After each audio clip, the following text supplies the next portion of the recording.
හරි ආයිබෝන් දරුවනේ අපි අද කතා කරන්න සූදානම් වෙන්නේ අපේ 10 වසරේ අවසාන පාඩම තමයි කතා කරන්න සූදානම් වෙන්නේ. දැන් 11 වසරේ ඉන්නේ අපි. 11 වසර දැන් මේ වෙනකොට මම 11 වසර පාඩම් 6ක් අවසන් කරලා දීලා දිනවා. පාඩම් 6ක් අවසන් වෙලා තියෙන්නේ අපේ 11 වසරේ. නමුත් අපි දන්නවා මේ අපි 2021 වර්ෂයේ අපසු සාමාන්‍ය පෙළ විභාගයට පෙනී සිටින දරුවන්ට ඒගොල්ල අපේ ළමයි 10 වසරේ හිටියේ 2020 වර්ෂයේ. 2020 වර්ෂයේ තමයි 10 ශ්‍රේණියේ හිටියේ. 10 ශ්‍රේණියේ 2020 වර්ෂයේ.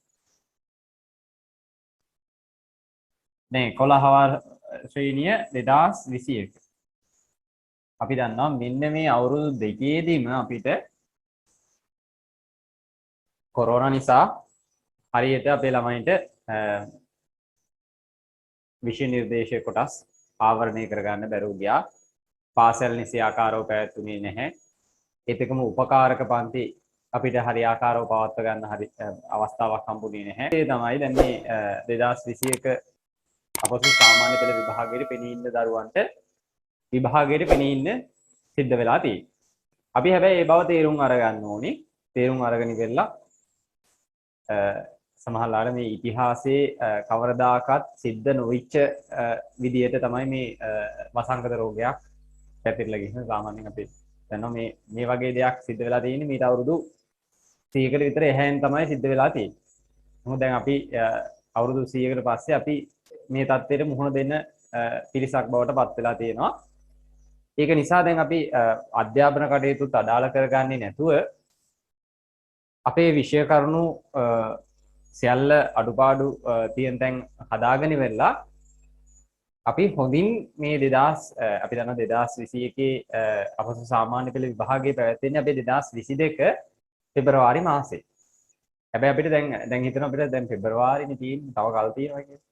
හැබැයි දැන් අපි ඉන්නේ අගෝස්තු නේ. අගෝස්තු මාසේ ඉන්නේ. මේ අගෝස්තුවේ දැන් අපි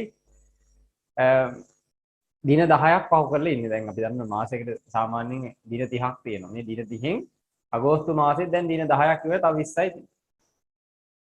එතකොට අපි මේ කාලේ ඉතයි වේගයෙන් ගෙවිලා යනවා.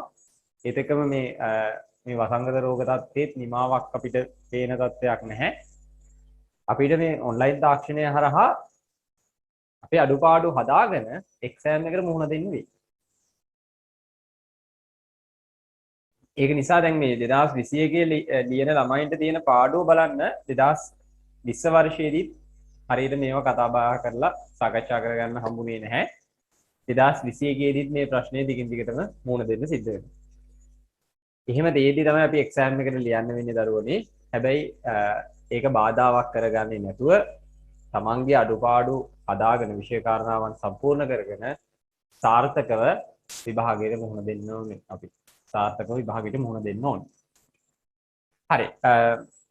අපි දන්නවා මේ සෑම වර්ෂයකම වගේ බොහෝ වෙලාවට මේ 10 ශ්‍රේණියේදී මේ කොමර්ස් විෂය තෝරගෙන ඉවරලා බොහෝ වෙලාවට බොහෝ පාසල් වලත් මේ අවසාන අපි දන්නවා 10 වසර තුල කොමර්ස් විෂයට අදාළව නැත්නම් ව්‍යාපාර හා ගෙනුම් කරන අධ්‍යයනයේ විෂයට අදාළව පාඩම් 12ක් තියෙනවා සාකච්ඡා කරන්න.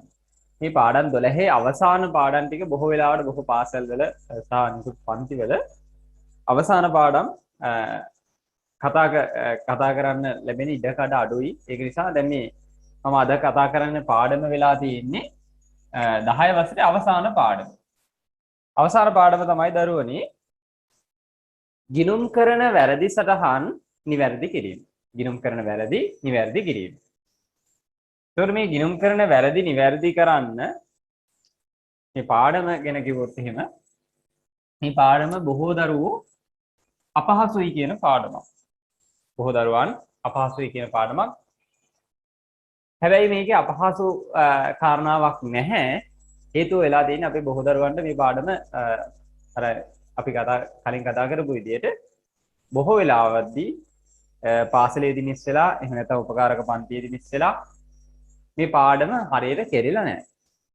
හැබැයි අපි මේ පාඩම හරියට ඉගෙන ගත්තොත් එහෙම අපිට බොහොම ලේසි පාඩමක්. හරි. එහෙනම් අපි පාඩම පටන් ගමු 12 වෙනි පාඩම 10 ශ්‍රේණියේ ගිණුම් කරන වැරදි සටහන්. අපි කියනවා ගිණුම් කරන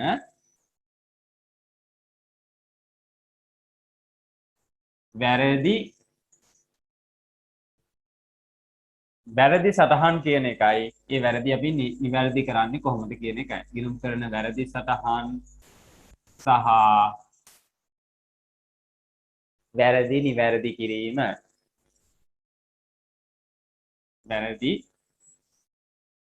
නිවැරදි කිරීම.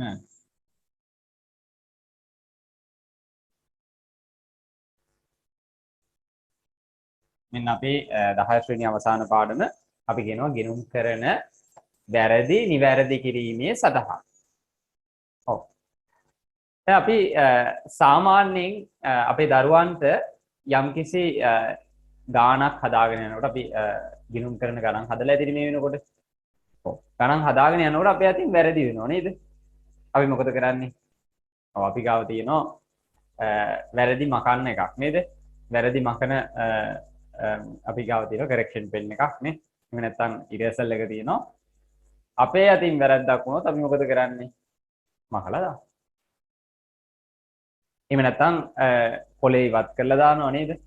මොකක් හරි මේ වැරද්ද අයින් කරලා දානවා අපි කෙලින්ම මේ ඒ වැරදි සටහන ඇති වෙච්ච තැන ඉවත් කිරීම තමයි අපේ දරුවෝ හුරුදු වෙලා තියෙන දේ.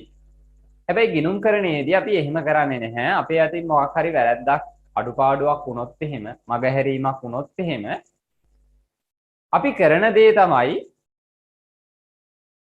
මේ වැරදි සටහන නිවැරදි කිරීමේ සටහනක් තියෙන එක.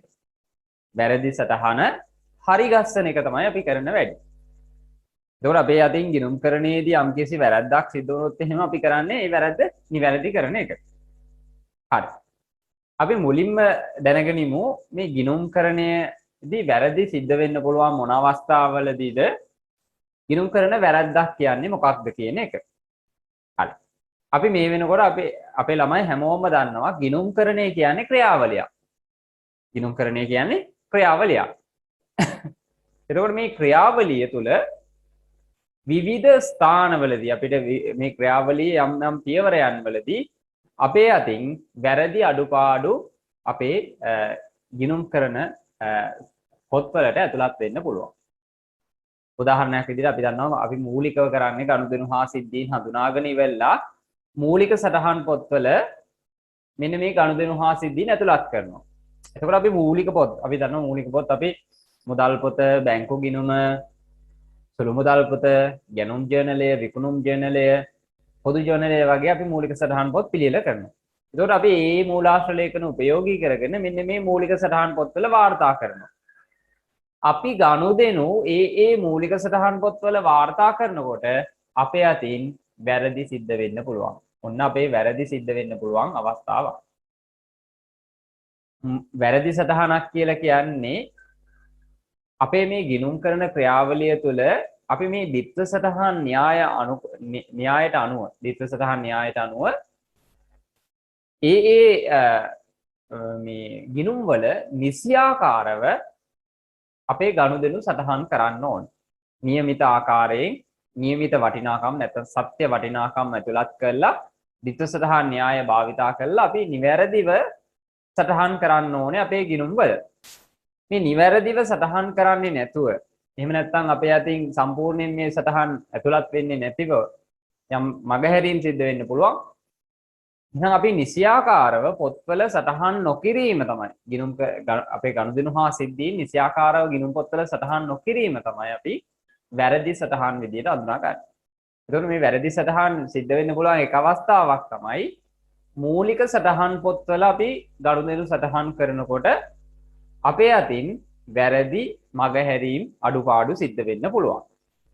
ඒත් එකම අපි දන්නවා මේ මූලික සටහන් පොත්වල සටහන් කරපු ගනුදෙනු කාලච්ඡේදයේ අවසානයේදී අපි ලෙජරයට පිටපත් කරනවා දරුවනි. ලෙජරයට පිටපත් කරනවා. අපි මේ වෙනකොට අවබෝධයක් තියෙන්න ඕනේ. අපි මෙන්න මේ මූලික සටහන් පොත්වල වාර්තා කරනවානේ මුලින්ම. මම මේ මූලික සටහන් පොත්වල ටික මෙතන ලියන්නම්. මුදල් පොත බැංකු ගිණුම සුළු මුදල් පොත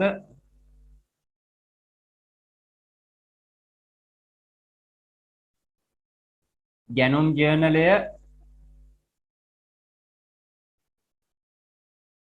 විකුණුම් ජර්නලය පොදු ජර්නලය මෙන්න මේ මූලික සටහන් පොත්වල අපි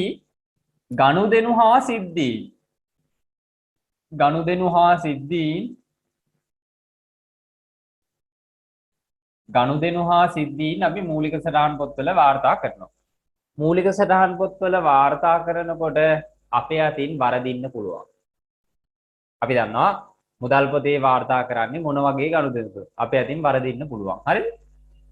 ඊළඟට අපි දන්නවා මේ මූලික සටහන් පොත්වල වාර්තා කරපු ගනුදෙනු කාලච්ඡේදයේ අවසානයේදී අපි ලෙජරයට පිටපත් කරනවා.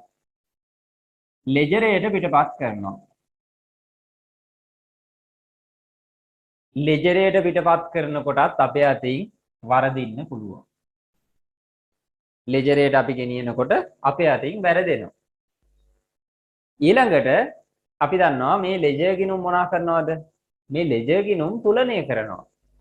ලෙජර් ගිණුම් තුලනය කළා අපි හදනවා මේ ලෙජර් ගිණුම් වල ශේෂයන් උපයෝගී කර. අපි දන්නවා ලෙජරේ ගිණුම් වර්ග පහයි තියෙන්නේ. වත්කම් වගකීම් හිමිකම් ආදායම් වියදම් කියන ගිණුම් වර්ග පහ තමයි තියෙන්නේ.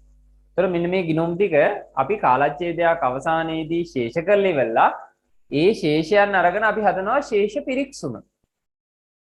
එතකොට අපි ලෙජර් ගිණුම් තුලනය කරනකොට අපි අතින් ඒත් වරදින්න පුළුවන්.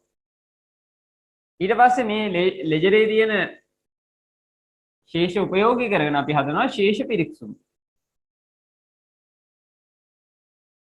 මේ ශේෂ පිරික්සුම හදනකොට එතනදිත් වරදින්න පුළුවන්.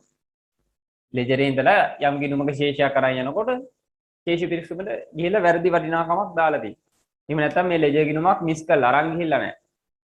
නම් ශේෂ පිරික්සුමේට ගෙනියනකොටත් වරදින්න පුළුවන්. එහෙනම් අපිට මේ අපේ අතින් වැරදි සිද්ධ වෙන්න පුළුවන් අවස්ථාවන් අපිට ප්‍රධාන අවස්ථාවන් හතරක් යටතේ හඳුනා ගන්න පුළුවන්.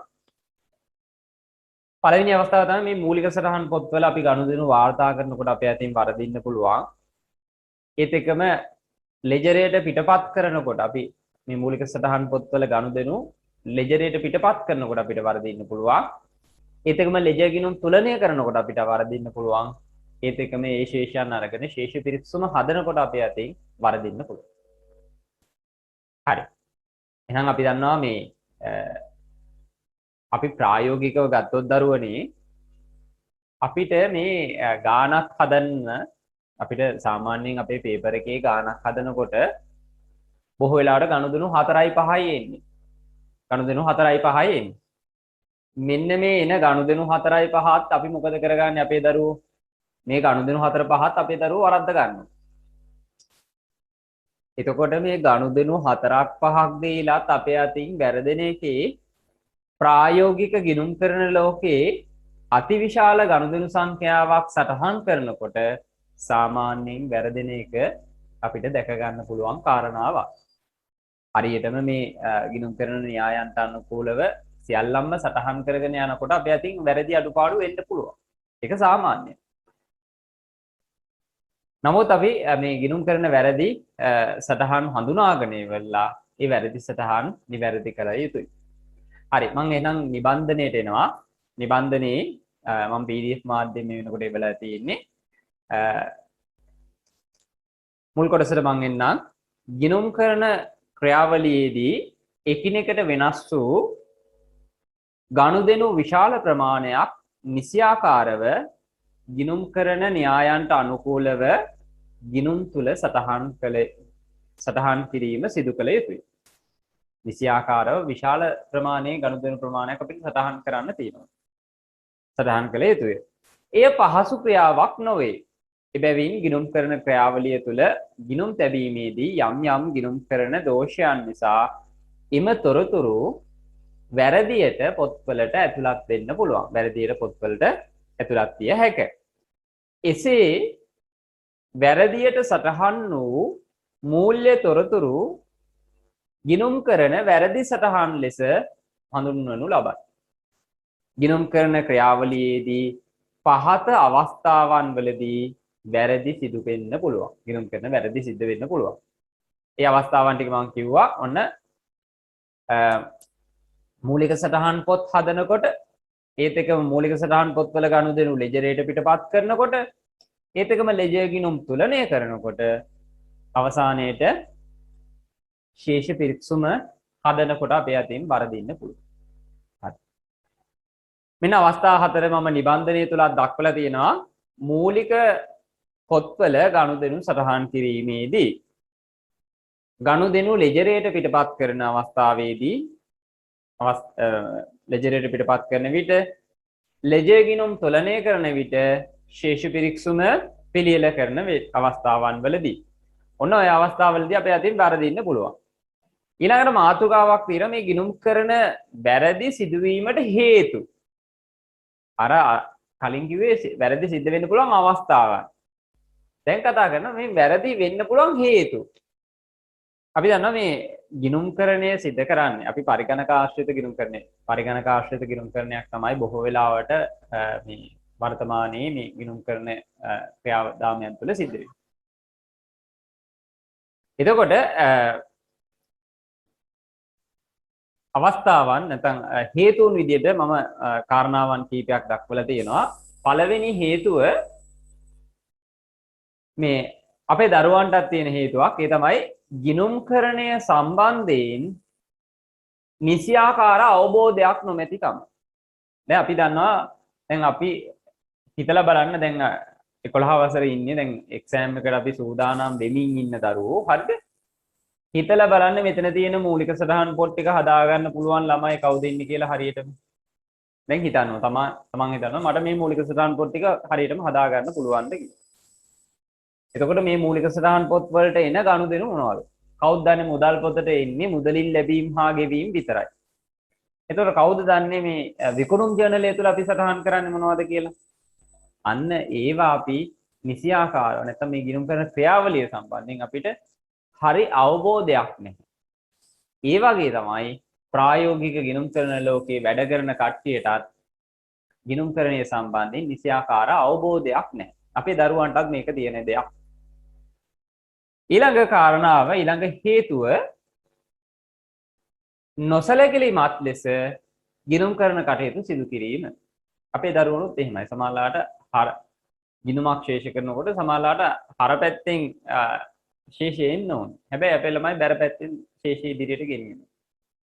නොසලකලිමත් අපේ දරුවෝ වැඩ කටයුතු කරගෙන යනවා. එතකොටත් වැරදි සිද්ධ වෙන්න පුළුවන්. ඊළඟට ඊළඟ හේතුව විදිහට දක්වලා තියෙන්නේ වංචා හා දූෂණ සිදු කිරීමේ අරමුණින් වැරදි සිද්ධ කරන්න පුළුවන්. මේක අපේ දරුවෝ ගාව නැති කාරණාවක්. හැබැයි ප්‍රායෝගිකව අපි ගත්තොත් එහෙම මේ ගිණුම් කරන ශාස්ත්‍රයේ නිරත වෙලා ඉන්න අය සමහර වංචාවන් වැරදි වහන්න ගිණුම් කරණය තුළ හිතාමතා වැරදි සිදු කරනවා. හිතාමතා වැරදි අඩුපාඩු සමහර ගනුදෙනු හිතාමතාම සටහන් කරන්නේ නැහැ. ඒගොල්ලන් සමහරලාට යම් වංචාවක් සිදු කළා නැත්නම් යම් දූෂණ ක්‍රියාවක් සිදු කළා ඒ ක්‍රියාව වහගන්න යම් වැරද්දක් ගිණුම් කරන ක්‍රියාවලියට ඇතුළත් කරලා තියෙන එක. ඊළඟ කාරණාව අමතක වීම හා මගහැරීම. මේ අමතක වීම හා මගහැරීමත් අපේ දරුවන්ට තියෙන අඩුපාඩුවක්.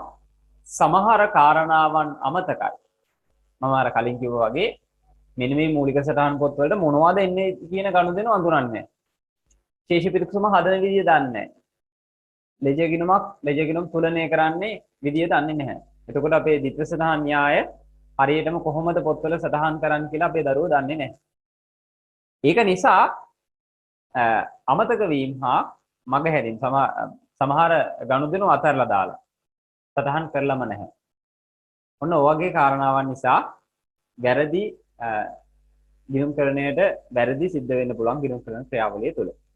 ඒකම අවසානයේදී කියනවා මේ ගිණුම්කරණ ක්‍රියාවලියේදී භාවිතා කරන යන්ත්‍රයන්හි ඇතිවිය හැකි දෝෂ නිසා අපි පරිගණක ආශ්‍රිත ගිණුම්කරණයක් කරන්නේ පරිගණක ආශ්‍රිත ගිණුම්කරණය තුළ යම් යම් අපි භාවිතා කරන තාක්ෂණික මෙවලම් තුළ සිද්ධ වෙන්න පුළුවන් වැරදි අඩුපාඩු නිසා යම් යම් වැරදි දේවල් ඇතුළත් වෙන්න පුළුවන් හැකියාවකුත් තියෙනවා. හරි. එහෙනම් දැන් අපි අඳුනගත්ත ගිණුම්කරණ වැරදි සටහන් කියන්නේ මොනවද කියන එක. මෙන්න මේ වැරදි සටහන් අපිට ප්‍රධාන ආකාර දෙකක් යටතේ අඳුන ගන්න පුළුවන්. වැරදි සටහන් ගිණුම්කරණ වැරදි සටහන් අපිට ප්‍රධාන ආකාර දෙකක් යටතේ හඳුනා ගන්න පුළුවන් දරුවනි. ප්‍රධාන ආකාර දෙක මෙන්න මේ ශේෂ පිරික්සුමට බලපාන ආකාරය අනුව තමයි අපි වර්ග කරගන්නේ. ශේෂ පිරික්සුමට මේ වැරදි අඩුපාඩු බලපාන ආකාරය අනුව අපිට ප්‍රධාන කොටස් දෙකකට වෙන් කරගන්න පුළුවන්. ඒ තමයි ශේෂ පිරික්සුමට බලපාන වැරදි. එකක් තමයි ශේෂ පිරික්සුමට බලපාන වැරදි. අනිත් වැරදි තමයි ශේෂ පිරික්සුමට බල නොපාන වැරදි. එහෙනම් ඔන්න ශේෂ පිරික්සුමට බලපාන වැරදි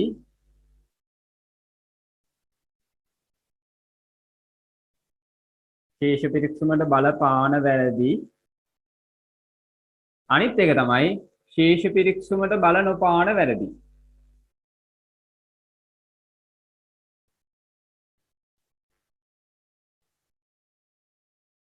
බල නොපාන වැරදි.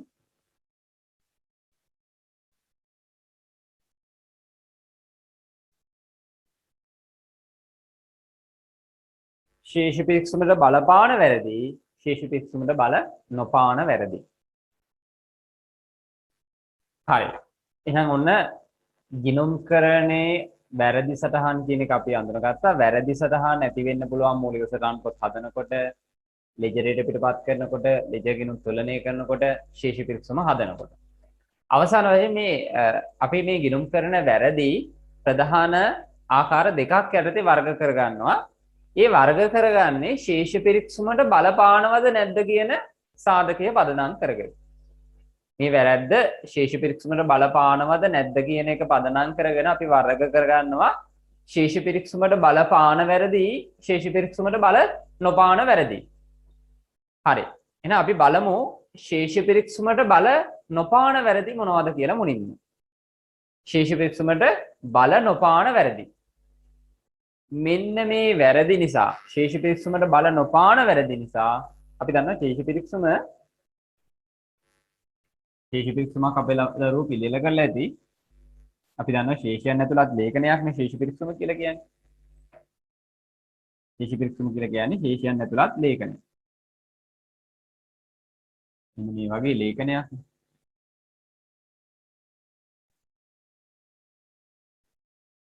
හරබැර කියලා තියෙනවා. විස්තරය හරබැර. අපි දන්නවා කාලච්ඡේදයේ අවසානයේදී අපි මේ ලෙජරේ තියෙන ගිණුම් වල ශේෂ ඇතුළත් කරාට පස්සේ මේ ශේෂ පිරික්සුම එකිනෙක සමාන වෙන්න පුළුවන්. එකිනෙක සමාන වෙන අවස්ථාවලුත් තියෙනවා. එකිනෙක අසමාන වෙන අවස්ථාවලුත් තියෙනවා. දැන් එකිනෙක සමාන වුණා කියලා අපි ගිණුම්කරණය නිවැරදි කියලා පිළිගන්නේ නැහැ. මොකද ශේෂ පිරික්සුම වල බල නොපාන වැරදි තියෙනවා. එහෙනම් ශේෂ පිරික්සුම හරි චෝක් එකකට සමාන වෙයි වැරදි තියෙද්දි. මොකද බල නොපාන වැරදි තියෙනවා. එහෙනම් ශේෂ පිරික්සුම අපි දන්නවා නිවැරදිව අපි දිත්ත සටහන් ටික සටහන් කරගෙන ගියොත් එහෙම ගණිතමය ආකාරයෙන් අපේ මේ ශේෂ පිරික්සුම සමාන වෙනවා. ශේෂ පිරික්සුම සමාන වෙනවා. හැබැයි ශේෂ පිරික්සුම සමාන වුවත් ශේෂ පිරික්සුමට බල නොපාන වැරදි තියෙන්න පුළුවන්. හරි. ශේෂ පිරික්සුමෙන් හෙළිදරව් නොවන වැරදි. ඒ කියන්නේ ශේෂ පිරික්සුමෙන් අපිට හොයාගන්න බෑ මේවා. ශේෂ පිරික්සුමෙන් හෙළිදරව් නොවන වැරදි. එහෙම නැත්නම් අපි කියනවා ශේෂ පිරික්සුමේ ඓක්‍යයට බල නොපාන වැරදි. පළවෙනි වැරද්ද මම කියලා දෙන්නම්. පළවෙනි වැරද්ද තමයි අතිරික්තතා දෝෂය. පළවෙනි වැරැද්ද අතිරික්තතා දෝෂය. දැන් ඔන්න අපි කතා කරන්නේ ශේෂ පිරික්සුමට බල නොපාන වැරදි. අතිරික්තතා දෝෂය. මේ අතිරික්තතා දෝෂය කියලා කියන්නේ දරුවනේ යම් ගනුදෙනුවක වටිනාකම නිවැරදිව අපි ගිණුම් වල සටහන් කරලා තියෙනවා. හැබැයි එක්කෝ වැඩියෙන් එක්කෝ අඩුවෙන්. එහෙම නැත්නම් අඩුවෙන්. උදාහරණයක් අපි ගමුකෝ. අපි කතා කරන්නේ ඕන අතිරික්තතා දෝෂය.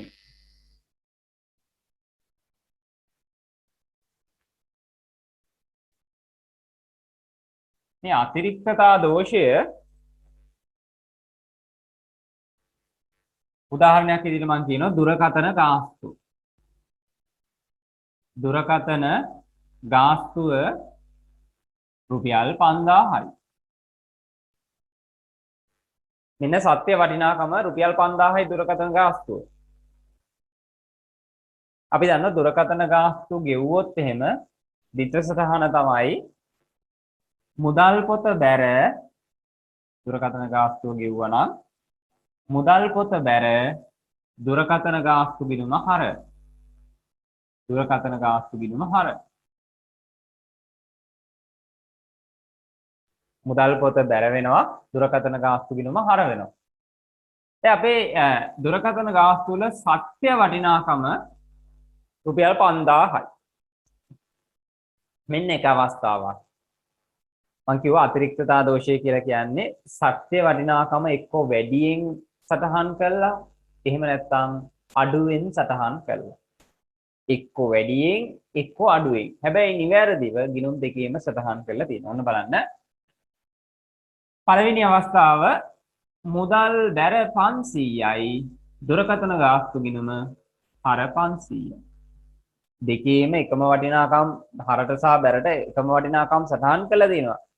හැබැයි සත්‍ය වටිනාකමට වඩා දරුවනේ අඩුයි. සත්‍ය වටිනාකම 5000යි. දාලා තියෙන්නේ 500 ගන්න. මෙන්න අතිරික්තතා දෝෂය. එහෙමත් නැත්නම් මේක වෙන්න පුළුවන් තවත් විදියක් තියෙනවා. එක්ක වැඩි 5000ට 50000 ගානේ දාලා තියෙනවා. දුරකථන ගාස්තු ගිණුම හර 50000යි. මුදල් ගිණුම බැර 50000යි. එක්කෝ වැඩියෙන් එක්කෝ අඩුවෙන් සටහන් කරනවට අපි කියනවා අතිරික්තතා දෝෂය කියලා. අපේ මේ ගිණුම් වල නිවැරදිව සටහන් කරලා සමාන වටිනාකම් හරට සහ බැරට සමාන වටිනාකම් ඇතුළත් කරායින් පස්සේ අපේ ශේෂ පිරික්සුම හරි ෂෝක් එකකට බැලන්ස් වෙනවා. මොකද හරට සහ බැරට අපි සමාන වටිනාකම් දාන්නේ. දැන් මේ ශේෂ පිරික්සුම දන්නවද දුරකථන ගාස්තු හරි ගාන 5000යි කියලා. දුරකථන ගාස්තු හරි ගාන 5000යි කියලා ශේෂ පිරික්සුමට අවබෝධයක් නැහැ. හැබැයි ශේෂ පිරික්සුමේ හරට සහ බැරට සමාන වටිනාකම් වැටුනහම ශේෂ පිරික්සුම සමාන වෙනවා. එක්ක අඩුවෙන් එක්ක වැඩියෙන්. එහෙනම් මම කියවන්නම් අතිරික්තතා දෝෂය කිසියම් ගනුදෙනුවක නිවැරදි වටිනාකම එහෙම නැත්නම් අපි කියනවා සත්‍ය වටිනාකම වැඩියෙන් හෝ අඩුවෙන් ගිණුම් වල සටහන් වීම අතිරික්තතා දෝෂය ලෙස හැඳින්වේ. උදාහරණ නිදසුන් දෙකකුත් මම දාලා දෙනවා. රුපියල් 5000ක අපිට විකුණුම් රුපියල් 15000ක් ලෙස ගිණුම් වල ඒ කියන්නේ දරුවනේ ගිණුම් දෙකේම ගිණුම් වල සටහන් වී තිබීම. ඊළඟට රුපියල් 10000ක වැටුප් ගෙවීම රුපියල් 10000ක් ලෙස ගිණුම් වල සටහන් වී තිබීම. එතකොට අපිට ඔන්න පේනවා ගිණුම් වල තමයි මේ දෝෂය වෙන්නේ ගිණුම් දෙකේම. එහෙනම් ඔන්න මතක තියාගන්න අතිරික්තතා දෝෂය කියලා කියන්නේ සත්‍ය වටිනාකමට වඩා අඩුවෙන් හරි වැඩියෙන් හරි ගිණුම් වල සටහන් වීම තමයි අතිරික්තතා දෝෂය කියලා කියන්නේ. මේක ශේෂ පිරික්සුමට බල නොපාන වැරැද්දක්. මේ වැරැද්ද නිසා ශේෂ පිරික්සුම අසමාන වෙන්නේ නැහැ. හරි. එහෙනම් මම යනවා ඊළඟ දෝෂයට. ඊළඟ දෝෂය ඌනතා දෝෂය. එහෙම නැත්නම් අපි කියනවා අත්හැරීමේ දෝෂය. ඌනතා දෝෂය එහෙම නැත්නම් අත්හැරීමේ දෝෂය.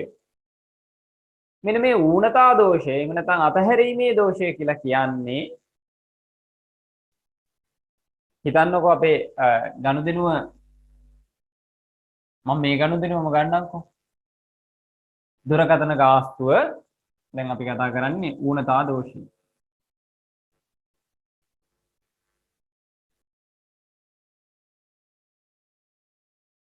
ඌනතා දෝෂය මේ ඌනතා දෝෂය අපි මේ උදාහරණයෙන්ම ගමුකෝ. දුරකථන ගාස්තු 5000යි. සටහන් කරන්න ඕනේ කොහොමද? මුදල් බැර 5000යි දුරකථන හර 5000යි. මුදල් බැර 5000යි දුරකථන හර 5000යි. අපි ඒ විදිහට තමයි ගන්න ඕනේ. හරි? මුදල් බැර 5000යි දුරකථන හර 5000යි තමයි අපි නිවැරදිව සටහන් කරන්නේ. මේ ඌනතා දෝෂය එහෙම නැත්නම් අත්හැරීමේ දෝෂය කියලා කියන්නේ දරුවනේ මුකුත් සටහන් කළා නැහැ. එතකොට මුකුත් සටහන් කළා නැහැ. මුදල් බැර කළත් නැහැ දුරකථන හර කළත් නැහැ. කිසිම දෙයක් සටහන් කළා නැහැ. ගනුදෙනුව ඔහේ තියෙනවා අපි ගනුදෙනුව මිස් කළා. ගනුදෙනුව සටහන් කළා නැහැ. අතහැරලා දාලා ඌනතා දෝෂය කියලා කියන්නේ කිසියම් ගනුදෙනුවක් සම්පූර්ණයෙන්ම පොත්වලින් සටහන් නොකිරීම අපි කියනවා ඌනතා දෝෂය. එහෙම නැත්නම් අත්හැරීමේ දෝෂය. මේ නිසා දැන් අපේ ගිණුම් වල කිසිම දෙයක් සටහන් කරලා නැති වුනහම අපේ ශේෂ පිරික්සුමට කිසිම බලපෑමක් නැහැ. ශේෂ පිරික්සුම සමාන වෙනවා. හැබැයි වැරද්දක් තියෙනවා. මොකද අපි මේ ගනුදෙනුව පොත්වලට අරගෙනම නැහැ. වැරදි. හරි. එහෙනම් ඔන්න මම ඌනතා දෝෂයත් කියවන්නම්. කිසියම් ගනුදෙනුවක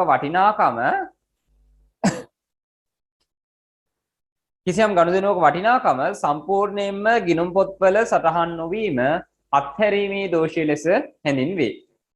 උදාහරණයක් මම දීලා තියෙනවා. නිදසුන් රුපියල් 1500ක් වූ විගණන ගාස්තුව ගිණුම් වල සටහන් නොවීම. හරි. ඊළඟට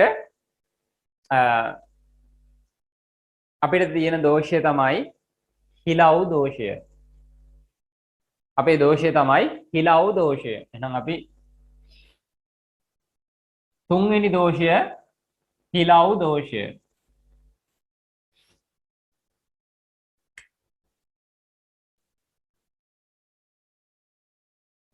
දරුවනේ දෝෂයේ නම හිලව් දෝෂය.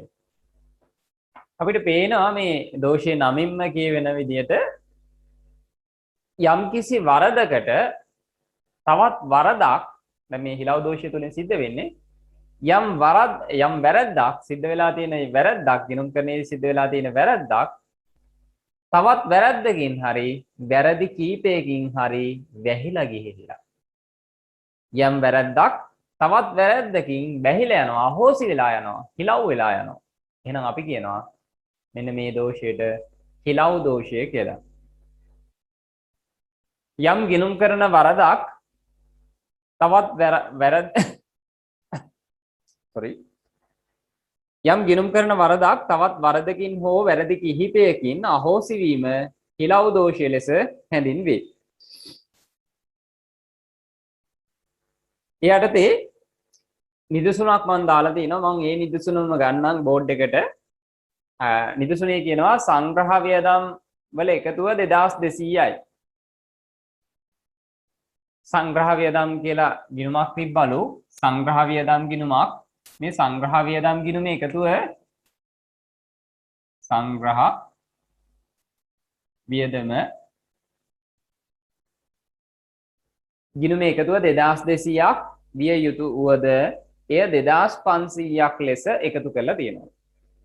අපේ මේ සංග්‍රහ වියදම් ගිණුම 2200යි ගාන. හැබැයි අපි එකතු කරලා අරගෙන තියෙන්නේ කීයක්ද?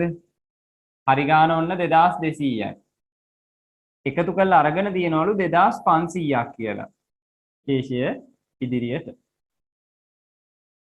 ඉදිරියට අරන් තියනවලු 2500ක් කියලා. සංග්‍රහ වියදම්. ඒතර අපි දන්නවා 2200යි තියෙන්න ඕනේ. හැබැයි 2500ක් දාලා දෙනවා. එහෙනම් අපිට පේනවා 300ක් වැඩි. අන්න 300ක් වැඩි. එහෙනම් මම ධන 300යි කියලා පෙන්නනවා. 300ක් වැඩි. හරි? ඊළඟට අපිට කියනවා විදුලි බිල් ගිණුමේ එකතුව රුපියල් 1800ක් විය යුතු වුවද 1500ක් විදිහට තමයි එකතු කරලා තියෙන්නේ. විදුලි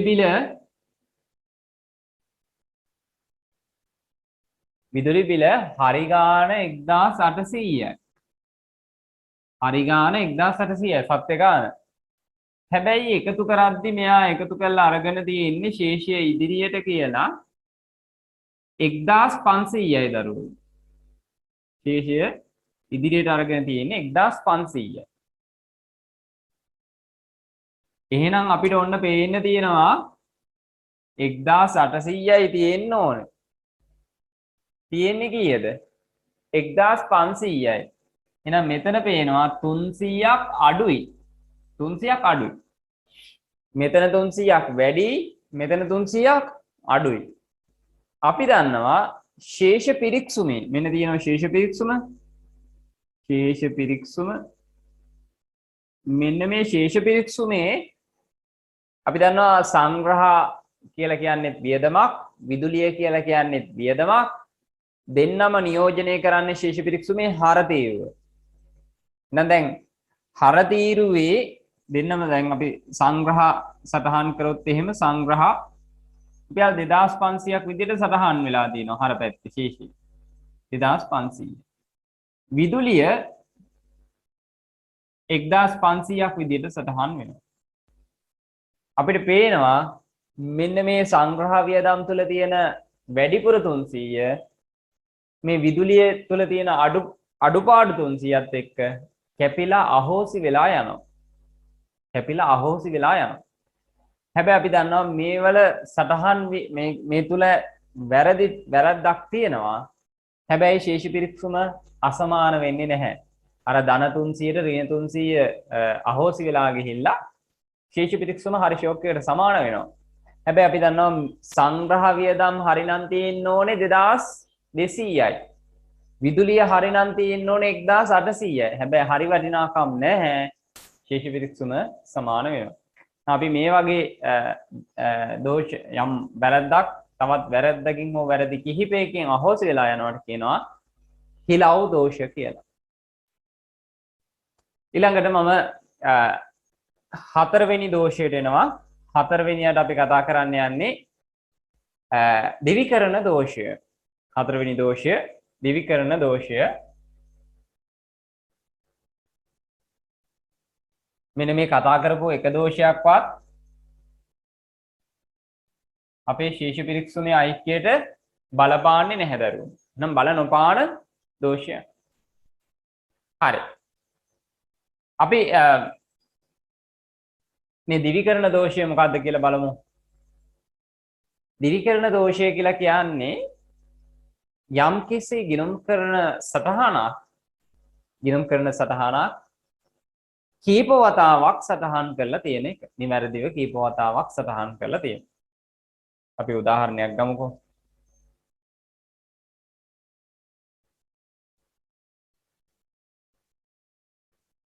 උදාහරණයක් විදිහට මම ගන්නවා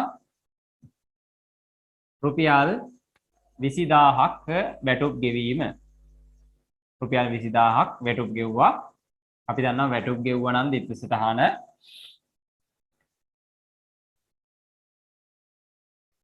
රුපියල් 20000ක්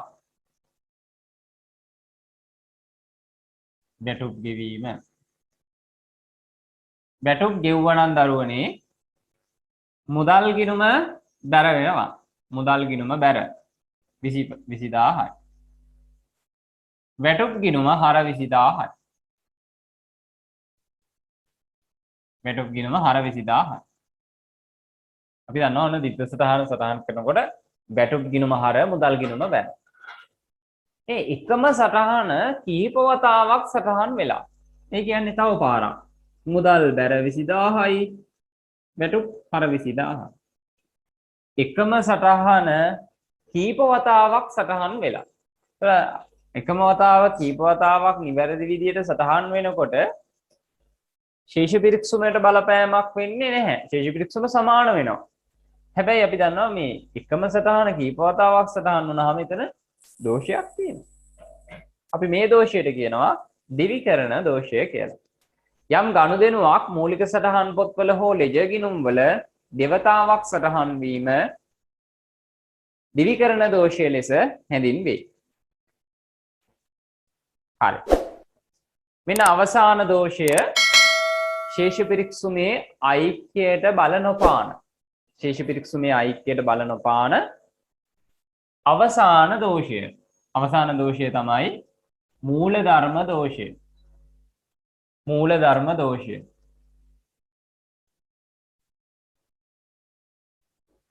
අපේ දරුවෝ මේ දෝෂයන් සම්බන්ධයෙන් යම් අවබෝධයක් තියාගන්න ඕනේ. මොකද කෙටි ප්‍රශ්නවලදී අපේ දරුවන්ගෙන් ප්‍රශ්න අහන්න පුළුවන් මේ දෝෂයන් සම්බන්ධයෙන්. හරි. මේ මූලධර්ම දෝෂයන් කියලා කියන්නේ අපි දන්නවා ගිණුම්කරණයේ පිළිගත් සම්ප්‍රදායන් නීති රීති මූලධර්මයන් භාවිතා කරලා තමයි අපි න්‍යායන් පදනම් කරගෙන තමයි අපේ ගිණුම්කරණය තුළ ගනුදෙනු සටහන් කරන්නේ. එතකොට මේ පිළිගත් ගිණුම්කරණ නීති රීති වලට පටහැනිව අපි යම් ගනුදෙනුවක් වාර්තා කරලා තියෙනවා නම් පොත්වල අපි පිළිගත් ගිණුම්කරණ නීති රීති වලට පටහැනිව අපි පොත්වල යම් ගනුදෙනු වාර්තා කරලා තියෙනවා නම් අපි කියනවා ඒ ගනුදෙනු වාර්තා කරලා තිබීම නිසා පොත් අපේ ගිණුම්කරණය තුළ මූලධර්ම දෝෂය හට ගන්නවා. හරි. මම ඒක පෙන්නන්නම් මොන වගේ දෙයක්ද කියන එක. යන්ත්‍ර අලුත් වැඩියා වියදම යන්ත්‍ර අලුත් වැඩියා වියදම රුපියල් 15000කි. යන්ත්‍ර අලුත් වැඩියා වියදම 15000කි. මෙය යන්ත්‍ර ගිණුමට හර කර ඇත. යන්ත්‍ර ගිණුමට හර කර ඇත.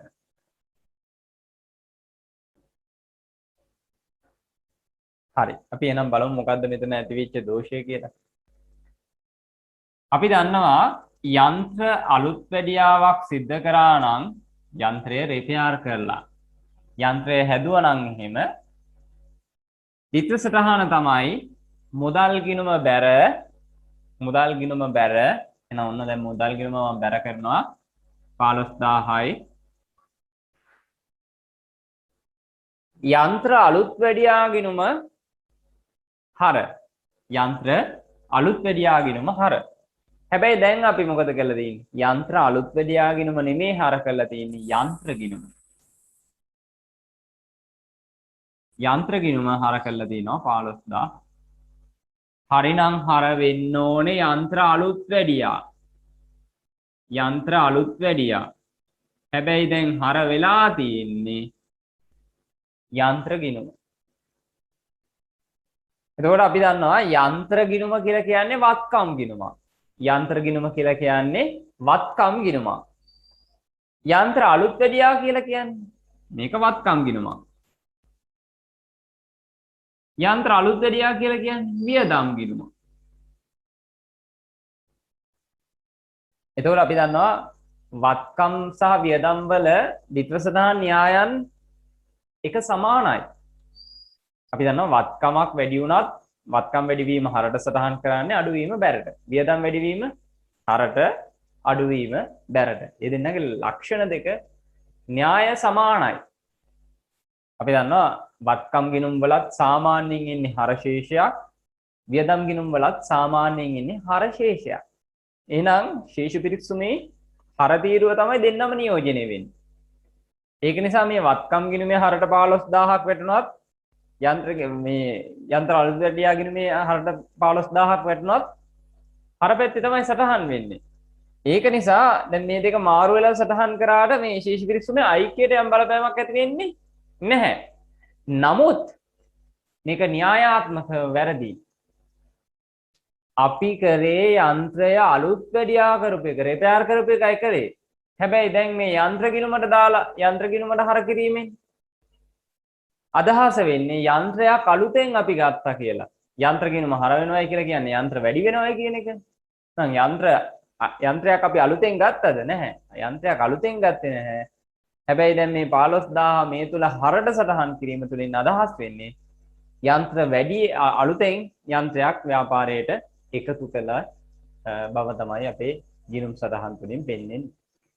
එහෙනම් වියදමක් වත්කමක් විදියට සටහන් කරලා අපි වියදමක් වත්කමක් වියදම් වැඩිවීම වත්කම් වැඩිවීමක් විදියට සටහන් කරලා න්‍යායාත්මක වැරදි න්‍යායන්ට පටහැනි එහෙනම් න්‍යායන්ට පටහැනිව ගිණුම් තුල යම් සටහනක් දරලා සටහන් කරලා දෙනවා නම් ඒ තුලින් ඇති වෙන දෝෂයට අපි කියනවා මූල ධර්ම දෝෂයක් කියලා. මූල ධර්ම දෝෂයක්. හරි.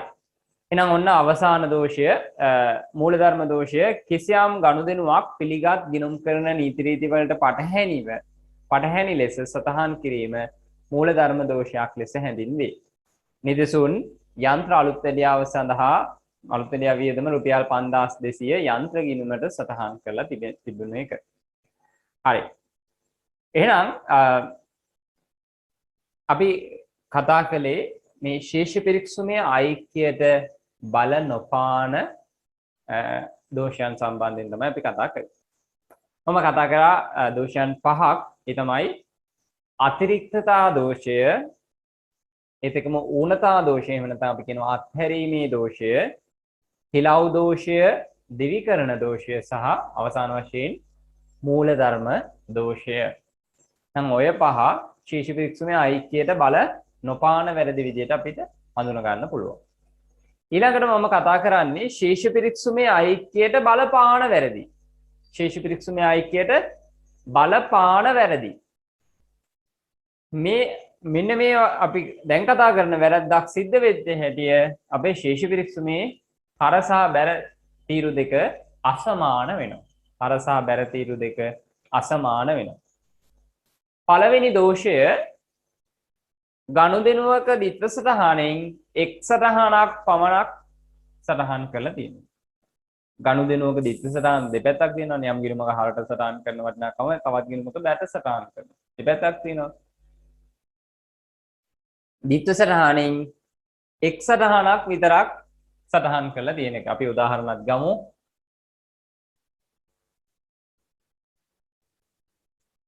විදුලි බිල් ගාස්තුව රුපියල් 3000යි. විදුලි බිල 3000යි. විදුලි බිල් ගාස්තුව 3000යි.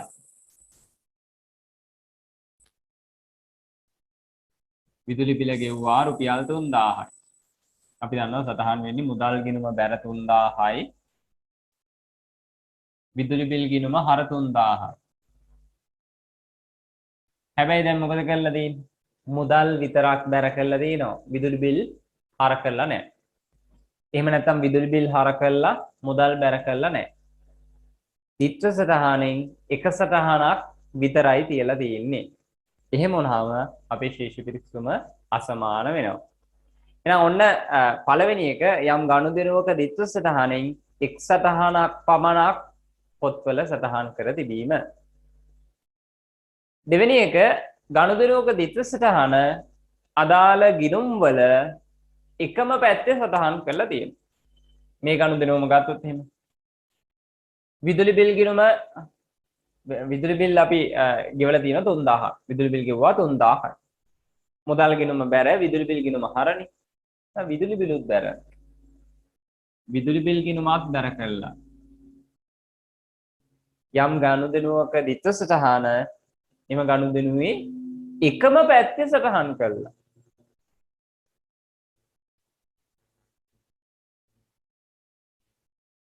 මෙන්න මේ උදාහරණයට අනුව විදුලි බිල් ගිණුමටත් බැර කළා මුදල් ගිණුමටත් බැර කළා. දෙපැත්තම එකම පැත්තේ සටහන් කරලා තියෙනවා. තුන්වෙනි කාරණාව යම් ගනුදෙනුවක හර සටහනේ වටිනාකමෙන් බැර සටහනේ වටිනාකම වෙනස් වෙලා. හරට දාලා තියෙනවා බලමුකෝ. හරට දාලා තියෙන්නේ 300යි. හරි ගාන 3000යිනේ. හරට 300ක් දාලා බැරට 3000ම දාලා. එහෙම නැත්නම් බැරට 300ක් දාලා හරට 3000ක් දාලා.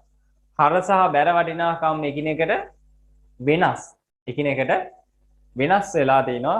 හර වටිනාකමෙන් බැර වටිනාකම වෙනස් වීම අපි කියනවා ශේෂ පිරික්සුමේ ඓක්‍යයට බලපාන දෝෂයක්. හරි. ඊළඟ වැරද්ද එකතු කිරීමේදී සිදුවන දෝෂ. අපි දන්නවා එකතු කරනකොට අපේ ගිණුම් එකතු කරනකොට ශේෂ පිරික්සුම එකතු කරනකොට නැත්නම් යම් එකතු කිරීම වලදී අපි වැරදි සිද්ධ කරලා තියෙන එක. එකතු කරනකොට වරද්දගෙන. දැන් මේක අපේ මුදල් පොත ශේෂ කරොත් එහෙම මම මේ පැත්තට 10000ක් ගන්න ශේෂයේ විදියට උදාහරණ 10000යි එහා පැත්තට ගෙනියනවා 10000යි ඒත් එකම අපි එහා පැත්ත එකතු කරනකොට වැරදියට එකතු කරලා වෙනස අරගෙන තියෙන්නේ වැරදි වටිනාකමක් වෙන්න පුළුවන්. එතකොට මේ වැරදි ශේෂයක්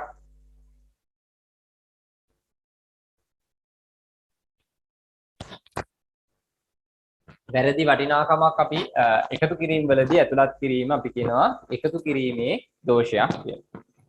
හරි. ඊළඟ දෝෂය ලෙජර් ගිණුම් තුලනය කිරීමේදී අපි දන්නවා මුදල් එතකොට වත්කම් ගිණුම් වල සාමාන්‍යයෙන් එන්නේ හර පැත්තේ ශේෂයක්. එතකොට අපි මුදල් ගිණුමේ බැර පැත්තෙන් ශේෂය ඉදිරියට අරගෙන. එතකොට හිමිකම් ගිණුම් වල අපි දන්නවා බැර පැත්තේ ශේෂයක් සාමාන්‍යයෙන් හර පැත්තේ ශේෂයක් අරගෙන. එහෙනම් අපි ගිණුම් තුලනය කරද්දී වරද්දගෙන. ගිණුම් තුලනය කරනකොට වරද්දගෙන. ඔය ගිණුම් තුලනය කරනකොට අපි වරද්දගෙන තියෙන එක. ඊළඟට ශේෂ පිරික්සුම සකසද්දී වරද්දගෙන. දැන් ඔක්කොම අපි හරියට කරා කියලා හිතමු. දැන් මුදල් ගිණුම ඔන්න ශේෂ කරාට පස්සේ 7000ක් වෙන්නේ ශේෂය. ශේෂය පගේ 7000යි. ශේෂය ඉදිරියට ගෙනාවා 7000යි. මෙන්න මේ 7000 ශේෂ පිරික්සුමට අරන් යනකොට අපි ගිහිල්ලා මුදල් කියලා දාලා දෙන්නේ රුපියල් 700යි. එහෙනම් අපි දන්නවා ලෙජරේ ඉඳලා ශේෂ පිරික්සුමට අරන් යන ටිකට වැරදි වටිනාකමක් දාලා තියෙනවා. එහෙනම් ශේෂ පිරික්සුම හදද්දිත් අපේ අතින් වරදිනවා. එහෙනම් ශේෂ පිරික්සුමට බලපාන වැරදි සහ බලන් ඔපාන වැරදි තියෙනවා. බලපාන වැරදි ටික මම මුලින් ඉඳලා කියන්නම්.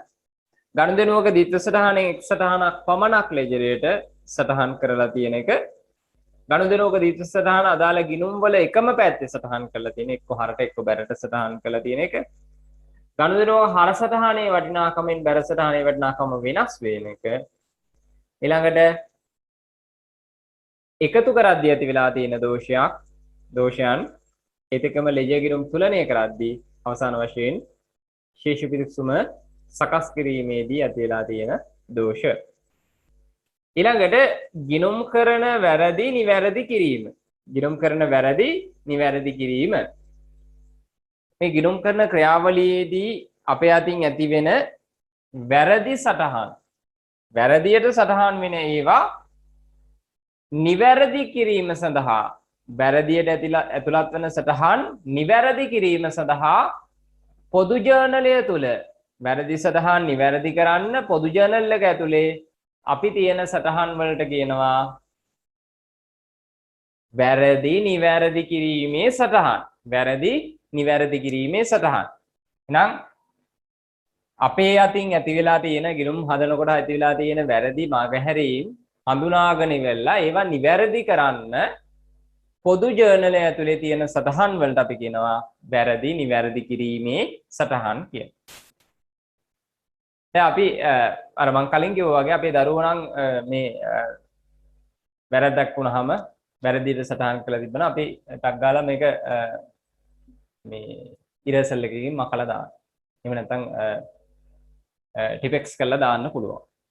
එහෙම නැත්නම් ඒත් කරලා මේ වැරද්ද නැත්නම් අපේ පොතේ ඉවත් කරගන්න බැරුව ගියොත් එහෙම මොකද කරන්නේ අපේ දරුවෝ? ඔව්. පොඩක් අහක බලනකම් ඉඳලා ඉවරලා චරාස් කාලා කොලේ ඇදලා ඉරලා දානවා. ඊට පස්සේ අලුතෙන් හදනවා. හැබැයි අපි ගිනුම් කරන සැබෑ ගිනුම් කරන ලෝකයේදී එහෙම කරන්නේ නැහැ දරුවෝ. අපි කරන්නේ වැරැද්දක් සිද්ධ වෙලා තියෙනවා නම් ඒ වැරැද්ද නිවැරදි කිරීමේ සටහනක් ඇතුළත් කරන එකයි කරන්නේ.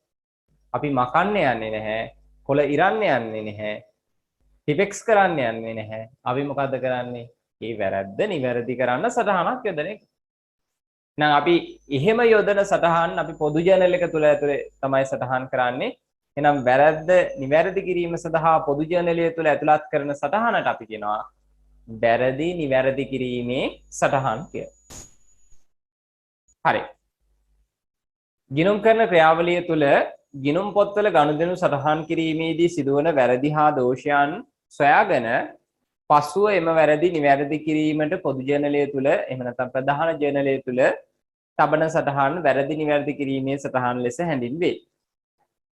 ඊළඟට මේ ශේෂ පිරික්සුමට බලපාන වැරදි නිසා ශේෂ පිරික්සුමට බලපාන වැරදි මොන වැරදිද? ශේෂ පිරික්සුමට බලපාන එවුවා.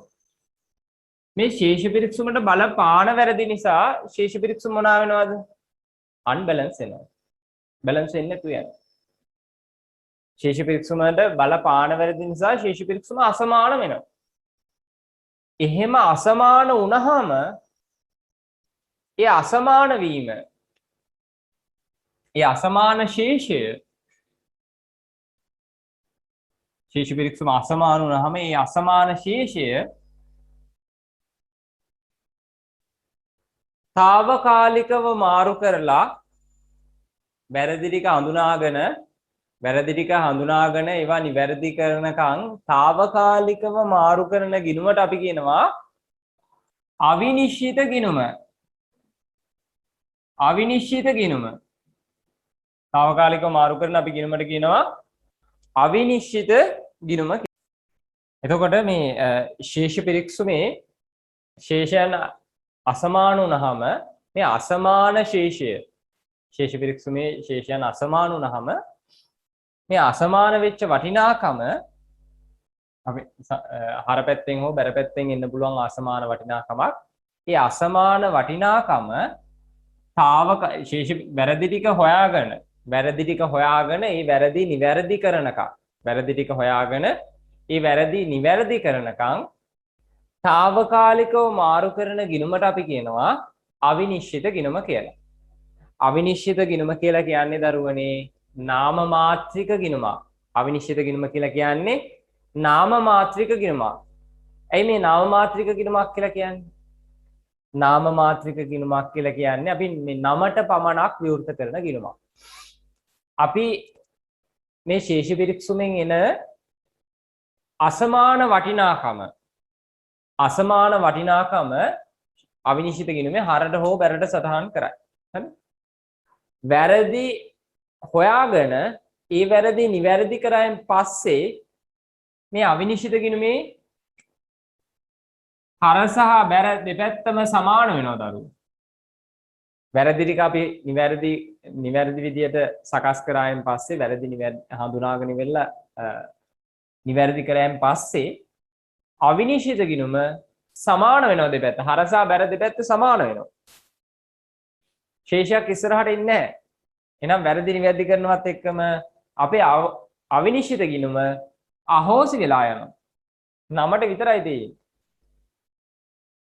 නමට විතරක් අපි විවෘත කරගන්න නිසා අපි කියනවා මේක නාම මාත්‍රික ගිණුමක්. නාම මාත්‍රික ගිණුමක් කියලා කියනවා. හරි. එතකොට මේ නාම මාත්‍රික ගිණුම අවිනිශ්චිත ගිණුම විදියට අපි හඳුනා ගන්නවා. අවිනිශ්චිත ගිණුම. හරි. එහෙනම් ඔන්න අවිනිශ්චිත ගිණුම මම කියවන්නම්. සාමාන්‍ය පෙළ මට්ටමේදී අවිනිශ්චිත ගිණුම කියන එක ওই විදිහට හඳුනාගෙන තියාගන්න. හැබැයි මේ අවිනිශ්චිත ගිණුම හැම වෙලාවෙම විවෘත වෙන්නේ ශේෂ පිරික්සම අසමාන වුණාම විතරක්ම නෙමෙයි. අසමාන වුණාම විතරක්ම නෙවෙයි. හිතන්නකො අපි යම් ගනුදෙනුවක් සටහන් කරගෙන යනවා. අපි මූලික සටහන් පොත්වල වාර්තා කරගෙන යනවා. අපිට සමහර වටිනාකමක් අපි හිතමු බැංක් ස්ටේට්මන්ට් එකේ තියෙනවා රුපියල් 50000ක්. බැංක් ස්ටේට්මන්ට් එකේ ගෙවීමක් විදියට හර පැත්තේ තියෙනවා රුපියල් 50000ක්. දැන් අපිට මේ 50000 හොයාගන්න ක්‍රමයක් නැහැ. මොකටද අපි මේ 50000 ගෙව්වේ කියලා අපිට මේ ඉක්මනින් හඳුනා ගන්න ක්‍රමයක් නැහැ. එහෙම වුණාම අපිට අවිනිශ්චිතතාවයක් නෙතින්නේ මේ ගනුදෙනුව මොකට ගෙව්ව එකක්ද කියලා හොයාගන්න නැහැ. එතකොට අපිට මේ අවිනිශ්චිත ගිණුමක් විවෘත කළා අපි හිතමු ගෙවි දැන් හරට සටහන් කරලා තියෙන මුදල් ගෙවීමක්නේ. එතකොට අපි මොකද කරන්නේ? අපි දන්නේ නැහැ මේක මොකටද ගෙව්වේ කියලා.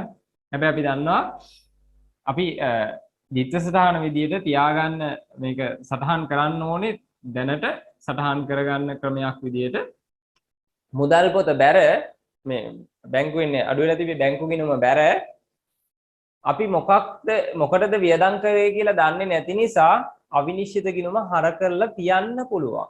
අවිනිශ්චිත ගිණුම හර කරලා තියන්න පුළුවන්. බැංකු බැර අවිනිශ්චිත හර කරලා තියෙනවා. ඒකෝර අපි දන්නේ නැහැ මේක මොකටද ගෙව්වේ කියලා. අපි හිතමුකෝ පස්සේ අපි අපේ තියෙන චෙක් පිළිපත් ටික පෙරලලා මේ 50000 මොකක්ද කියලා තහවුරු කරගන්නවා. 50000 මොකටද ගෙව්වේ කියලා හොයාගන්නවා. හොයාගත්තට පස්සේ මේ අවිනිශ්චිත ගිණුමෙන් මේ 50000 එළියට අරගෙන අදාළ වියදම් ගිණුමට හෝ අදාළ කුමන හෝ ගෙවීම සඳහා අපිට සටහන් කරගන්න පුළුවන්. එහෙනම් අපි සාමාන්‍යයෙන් අපි කියන්නේ මේ සාමාන්‍ය පෙළ මට්ටමේදී අවිනිශ්චිත ගිණුම අපි විවෘත කරගන්නේ ශේෂ විරික්ෂම අසමාන වුණාම ඒ අසමාන වටිනාකම ඇතුළත් කරන්නයි කියලා. හැබැයි ප්‍රායෝගිකව ඒ සඳහාම විතරක් නෙවෙයි අපි අවිනිශ්චිත ගිණුම පාවිච්චි කරන්නේ.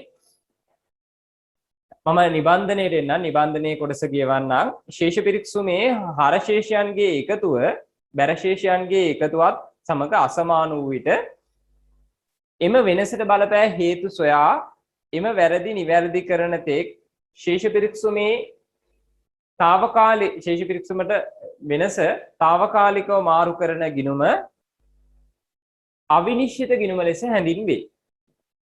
ශේෂ පිරික්සුමේ වෙනසට බලපෑ හේතු හොයාගෙන ඒ දෝෂයන් නිවැරදි කරලා අවිනිශ්චිත ගිණුම මගේ නිවැරදි කරාට පස්සේ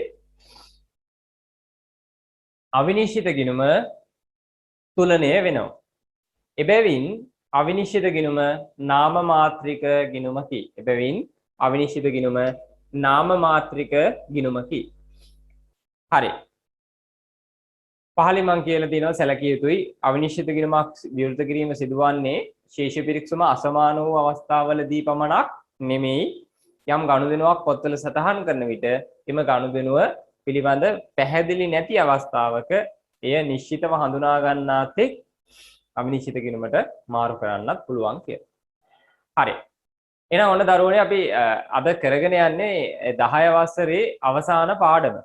අපි 11 වසරේ හිටියත් අපි 10 වසරේ අවසාන පාඩම තමයි කරන්නේ මේ වැරදි නිවැරදි කිරීමේ පාඩම. මොකද අපේ පේපර් එකේ සැලකිය යුතු ලකුණු ප්‍රමාණයක් නියෝජනය කරන ගාණක් මේක. අපේ දරුවන් විශේෂයෙන්ම ටිකක් බයක් අකමැත්තක් දක්වන ගාණක් මේ වැරදි නිවැරදි කිරීමේ ගාණ. හරි. අපි පළවෙනි අභ්‍යාසයට එනවා. පළවෙනි අභ්‍යාසය තුල කියනවා පහත දැක්වෙන්නේ නිර්මාල්ගේ ව්‍යාපාරයේ ගිණුම් තැවීමේදී සිදු වී ඇති වැරදි කිහිපයකි. එම වැරදි ඔබ විසින් එම වැරදි හඳුනාගෙන මොනවාද යන්න සඳහන් කරන්න. අපිට වැරදි අඳුන ගන්න ඕනේ. මොකක්ද මේ වැරද්ද? දැන් අපි දන්නන්නේ අපි කතා කරන්නේ ශේෂ පිරික්සවල බලපාන වැරදි, බල නොපාන වැරදි. එහෙනම් මේ තුල ඇති ශේෂ පිරික්සවල බලපාන වැරදි, බල නොපාන වැරදි කියන කොටස් දෙකම ඇති. එහෙනම් අපි හඳුනාගමු මොනවද මේ සිද්ධ වෙලා තියෙන වැරදි දෝෂයන් කියලා. හරි. පළවෙනියට අපිට කියනවා රුපියල් 4200ක් වූ ප්‍රචාරණ ගාස්තු ගිණුමේ ශේෂය ශේෂ පිරික්සුමේ බැරට සටහන් කරලා තියෙනවලු. ශේෂ පිරික්සුමේ බැරට සටහන් කරලා තියෙනවලු. අපි දන්නවා ප්‍රචාරණ ගාස්තු කියලා කියන්නේ වියදමක්. ප්‍රචාරණ ගාස්තු කියලා කියන්නේ වියදමක්. එතකොට මේ වියදම අපේ ශේෂ පිරික්සුමේ හර පැත්තේ සටහන් කරන්න ඕනේ. හැබැයි සටහන් කරලා තියෙන්නේ බැර පැත්තේ. අපිට මේක මොන දෝෂයක් විදිහට අඳුන ගන්න පුළුවන්ද? ශේෂ පිරික්ස එහෙනම් අපේ ළමයි අංක ටිකක් දාගමු එන. හැමෝම තමන්ගේ සටහන් පොත අරගෙන සටහන් පොත ගන්න. පාඩමේ මාතෘකාව ලියා ගන්න. ගිණුම් කරන වැරදි සටහන් හා වැරදි නිවැරදි කිරීම. හැමෝම ලියා ගන්න. සටහන් පොත ගන්න. සටහන් පොත අරගෙන ලියා ගන්න.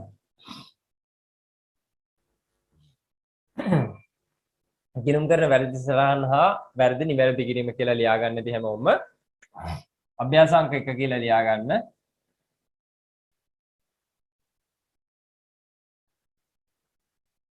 අභ්‍යාස අංක 1 කියලා ලියාගෙන ඉවරලා ඒ යටතේ දරුවනේ අපිට තියෙනවා මේ වැරදි සහ දෝෂයන් අඳුනා ගන්න දෝෂයන් 10ක් අපිට දීලා තියෙනවා. දෝෂයන් 10ක් අපිට දීලා තියෙනවා. අපි මේ දෝෂයන් 10 අපි නිවැරදි කරගමු. අංක 1 2 3 කියලා අංක 10ක් දාගන්න. එතකම අපි එකින් එක ලියාගමු මොකක්ද මේකට අදාළ. හරි අපි බලමු පළවෙනි දෝෂය මොකක්ද කියලා. රුපියල් 4200ක් වූ ප්‍රචාරණ ගාස්තුව ශේෂ පිරික්සුමේ බැර තීරුවට තමයි සටහන් කරලා දෙන්නේ. එතකොට අපි ශේෂ පිරික්සුමේ හර තීරුවට තමයි ප්‍රචාරණ ගාස්තුව සටහන් වෙන්න ඕනේ. හැබැයි සටහන් කරලා දෙන්නේ බැර පැත්තට. එහෙනම් හර පැත්තට සටහන් කරන්න ඕන එකක් බැර පැත්තට සටහන් වීමෙන් සිදු වෙලා තියෙන දෝෂය තමයි පළවෙනි එහෙනම් අංක 1 කියලා දාලා ලියා ගන්න. ශේෂ පිරික්සුම සැකසීමේදී සිදු වී තිබෙන වැරදි.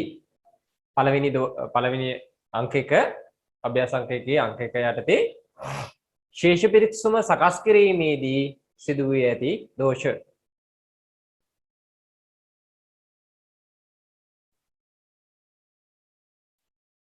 අංක 2 අපිට කියනවා මෝටර රථ අලුත් වැඩියාව.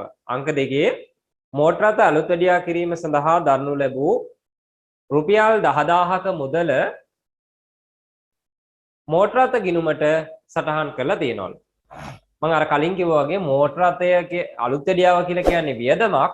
මෝටර රථ කියලා කියන්නේ වත්කමක්. එහෙනම් වියදමක් වත්කමක් විදියට සටහන් කරලා තියෙනවා. වියදමක් වත්කමක් විදියට සටහන් කරලා තියෙනවා. එහෙනම් අංක 2ේදී සිද්ධ වෙලා තියෙන්නේ මූලධර්ම දෝෂයක්. මූලධර්ම දෝෂයක් ඒ කියන්නේ මේක ශේෂ පිරික්සුමට බල නොපාන දෝෂයක්. ශේෂ පිරික්සුමට බල නොපාන දෝෂයක්. ශේෂ පිරික්සුමට බල නොපාන දෝෂයක්. එහෙනම් පළවෙනි එක අපි ලියාගත්තා ශේෂ පිරික්සුම සකස් කිරීමේදී සිදු වෙලා තියෙන දෝෂයක්. දෙවෙනි එක මූලධර්ම දෝෂයකි. මූලධර්ම දෝෂයකි.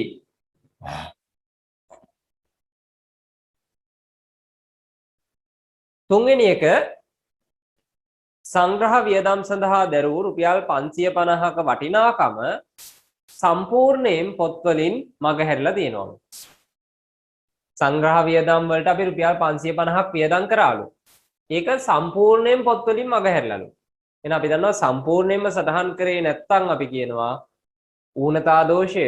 එහෙම නැත්නම් අත්හැරීමේ දෝෂය කියලා. ඌනතා දෝෂය එහෙම නැත්නම් අත්හැරීමේ දෝෂය විදිහට තමයි අපි අඳුනගන්නේ. එහෙනම් ඔන්න දෙවැනියට අපි කිව්වා මූලධර්ම දෝෂය කියලා. තුන්වෙනියට අත්හැරීමේ දෝෂය එහෙම නැත්නම් ඌනතා දෝෂය.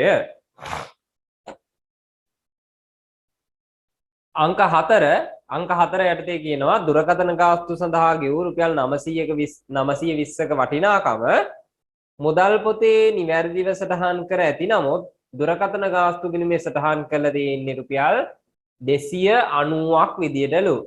920යිලු හරි ගාන.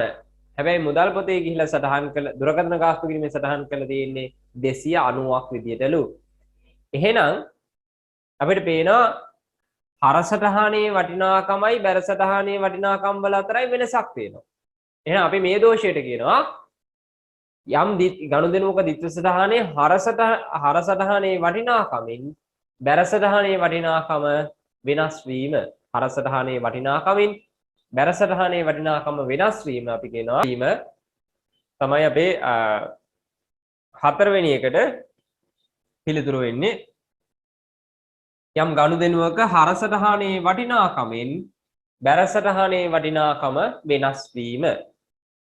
පස්වෙනි එක අපි කියමු ජල බිල්පත් ගාස්තු සඳහා ගෙවූ රුපියල් 3000ක මුදල ජල බිල් ගිණුමේ 300ක් ලෙස සටහන් කර ඇති අතර ලිපි ද්‍රව්‍ය සඳහා ගෙවූ රුපියල් 270ක මුදල ලිපි ද්‍රව්‍ය වියදම් ගිණුමේ රුපියල් 2970ක් විදියට සටහන් වෙලා තියෙනවා. එහෙනම් අපිට පේනවා යම් වැරැද්දක් තවත් වැරැද්දකින් වැහිලා ගිහිල්ලා තියෙනවා. යම් වැරැද්දක් තවත් වැරැද්දකින් වැහිලා ගිහිල්ලා තියෙනවා. එහෙනම් අපි කියනවා යම් වරදක් තවත් වරදකින් වැහිලා යනවට කියනවා හිලව් දෝෂයක් කියලා. එහෙනම් අංක 5ට හිලව් දෝෂයකි. හිලව් දෝෂයකි.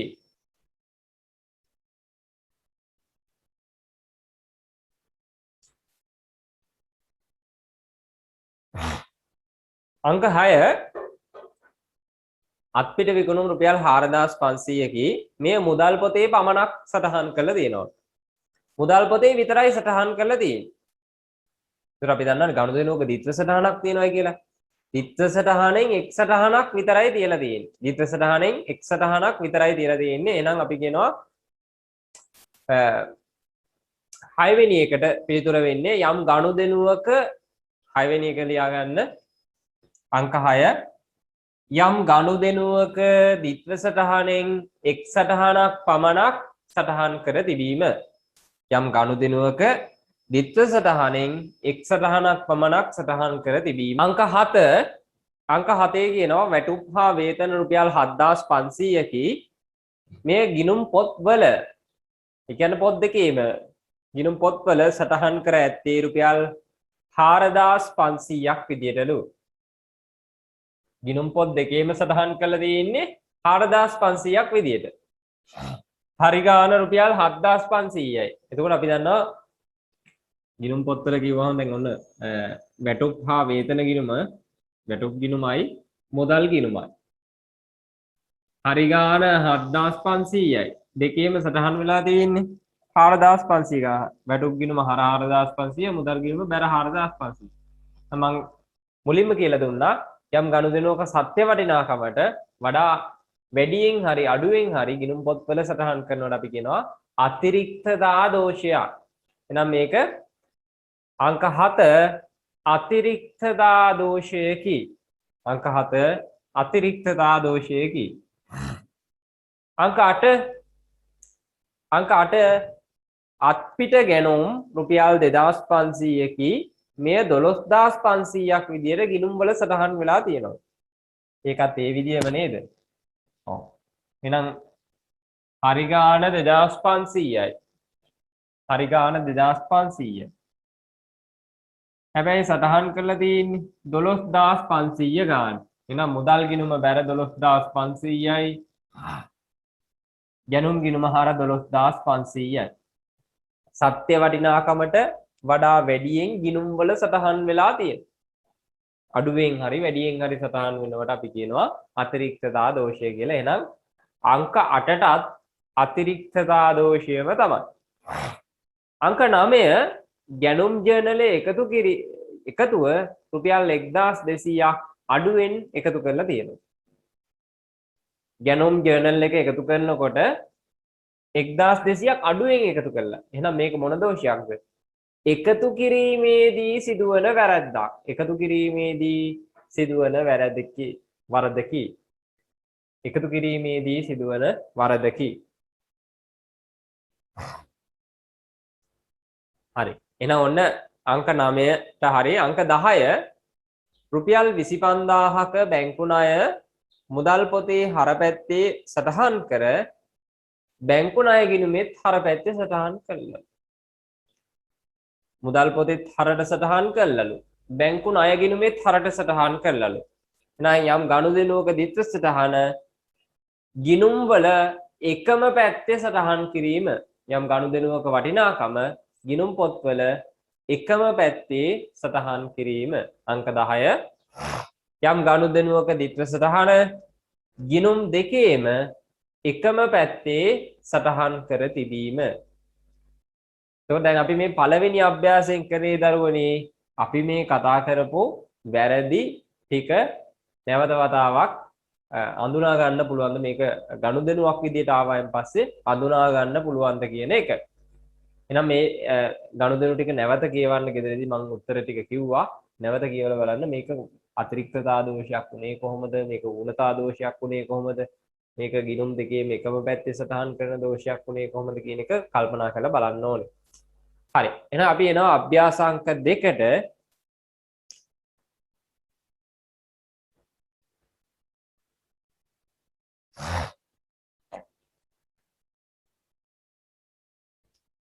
හරි. ඔන්න දැන් අපි වැරදි නිවැරදි කරන්න හදන්නේ. අභ්‍යාසාංක 2 පහත දැක්වෙන්නේ විමල ධර්ම සමාගමේ ගිණුම් පොත් වලින් සොයාගත් වැරදි කිහිපයකි.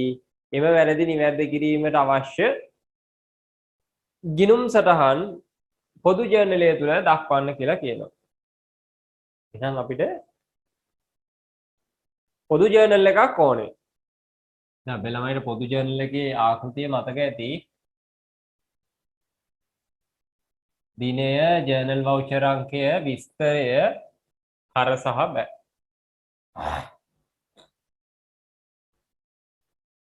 පොදු ජර්නලය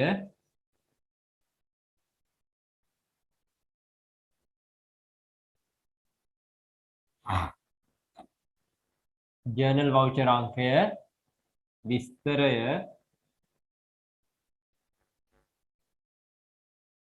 හර බැර අපි මේ තුල රුපියල් වලින් තමයි වටිනාකම සටහන් කරන්නේ.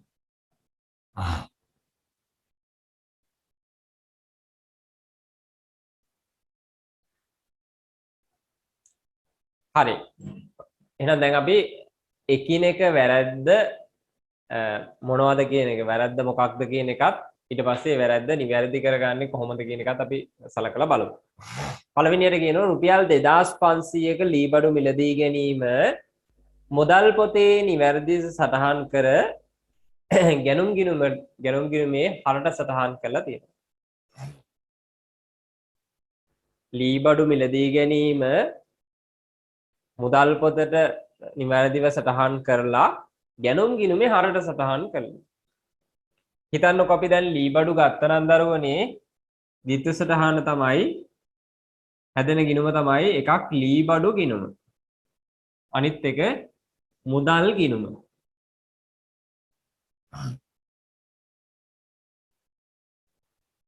ඒත් එකම දැන් මෙයා සටහන් කරලා තියෙන්නේ ගැනුම් ගිණුමට. සාමාන්‍යයෙන් ලී බඩු ගත්තනම් ditth සටහන තමයි ලී බඩු ගිණුම හර මුදල් ගිණුම බැර. දැන් මේ මුදල් ගිණුමේ මුදල් පොත හරිලු. එහෙනම් ඔන්න මුදල් හරියට 2500ක් බැර වෙලා තියෙනවා. මුදල් ගිණුම හරියටම 2500ක් බැර වෙලා තියෙනවා. එහෙනම් මුදල් පොත හරි. මුදල් පොත දිහා ආයෙ බලන්න දෙයක් නැහැ. මුදල් පොත හරි. මුදල් පොත බැර කරලා හර කරන්න ඕනේ ලී බඩු. හැබැයි හර කරලා තියෙන්නේ ගැනුම් ගිණුම. ගැනුම් ගිණුමට හර කරලා තියෙනවා 2500. දැන් මේ ගැනුම් ගිණුමට හර කරලා තියෙන එක අපි හරිද? නෑ. ඒක වැරදි. ගැනුම් ගිණුමට නෙවෙයි යන්න ඕනේ මේක. මේක යන්න ඕනේ දරුවනේ ලී බඩු ගිණුමට. එහෙනම් ගැනුම් ගිණුමේ මේ අනවශ්‍ය 2500ක් තමයි හර පැත්තේ තියෙන්නේ. එහෙනම් අපි අයින් කරමු. අයින් කරන්න නම් ගැනුම් ගිණුමෙන් මොනවා කරන්න වෙයිද? අයින් කරන්න බැර කරන්න ඕනේ. හරට සටහන් කරලා තියෙන එක බැරට සටහන් කරන්න. එහෙනම් බැර පැත්තට රුපියල් 2500යි ලී බඩු ගිණුම හර 2500. ගැනුම් ගිණුම බැර 2500යි ලී බඩු ගිණුම හර 2500. දැන් ලී බඩු කතාව හරියනව නේද? හරියනවා. ගැනුම් ගිණුමේ අර 2500 වැරදි ශේෂය ඉවත් වෙනවත් එක්ක. එහෙනම් දැන් අපි තියපු සටහන මම මේ රතු පාටින් දැම්මේ අපි හරි ගස්සන්න තියපු සටහන. ඒක තමයි අපි පොදු ජර්නලය තුල ලියන්න ඕන. ලී බඩු ගිණුම හර ලී බඩු ගිණුම හර වටිනාකම රුපියල් 2500යි. ගැනුම් ගිණුම බැර. ගැනුම් ගිණුම බැර 2500යි. අපි දන්නවා පොදු ජර්නලය තුල යම් සටහනක් ඇතුළත් කරාම දරුවනේ අපි සංලක්ෂයක් ලියන්න ඕනේ. අපි ඇතුළත් කරපු සටහන සම්බන්ධයෙන් කෙටි සටහනක් අපි යොදන්න ඕනේ. ඒ සටහනට පහලින් ඔන්න දැන් යොදන්න යන්නේ. දැන් අපි මොකද්ද කරේ? රුපියල් 2500ක ලී බඩු මිලදී ගැනීම අපි මොකක්ද කරලා තියෙන්නේ? ගැනුම් ගිණුමේ සටහන් කිරීමෙන් සිද්ධ කරලා තියෙන වැරද්ද නිවැරදි කරපු එකයි කරේ. දැන් අපි ලියමු රුපියල් 2500ක ලී බඩු මිලදී ගැනීම ගැනුම් ගිණුමේ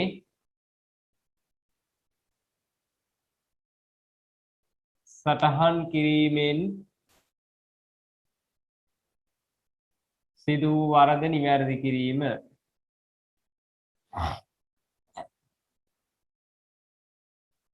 මේක ශේෂ පිරික්සුමට බලපාන්නේ නැති වැරැද්දක්. ශේෂ පිරික්සුමේ අයිතියට බලපාන්නේ නැති වැරැද්දක්. ලී බඩු කියලා කියන්නේ වත්කමක්. ගැනුම් කියන්නේ වියදමක්. වත්කම් සහ වියදම් දෙන්නම ඉන්නේ හරතීරු. එහෙනම් මේක මූලධර්ම දෝෂයක්. හරිද? හරි. අපි ඊළඟ එකට එමුකෝ. අංක 2 රුපියල් 1200ක් වූ ජල බිල්පත් ගාස්තුව පිළිබඳ කිසිදු සටහනක් තියලා නැහැ. එහෙනම් ජල බිල්පත් ගාස්තුවක් උනාද කියලාවත් සටහන් කරලා නැහැ. ගෙව්වද කියන එකවත්. එහෙනම් අපි සටහන් කරමු. ජල බිල්පත් ගාස්තුව ගෙවුවා නම් විත්ත සටහන වෙන්නේ ජල බිල් ගිණුම හර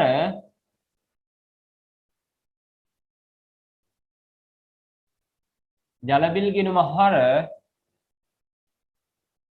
රුපියල් 1200යි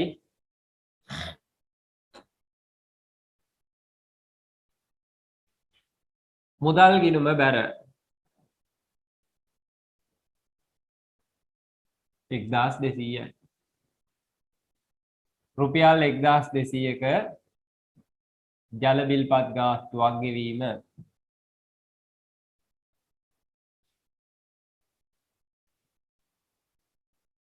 පොත්වල සටහන් කිරීම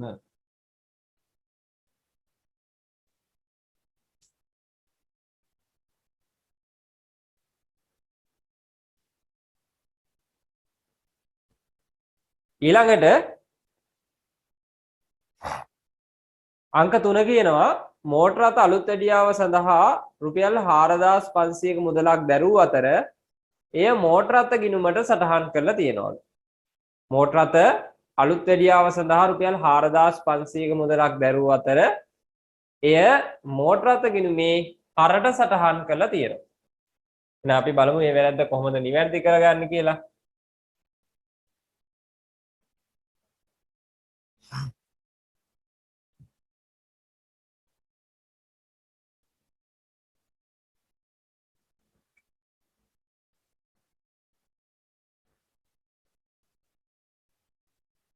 මෝටර රථ අලුත් වැඩියා වියදම 4500යි. අපි දන්නවා සටහන් කරොත් මුදල් ගිණුම බැර 4500යි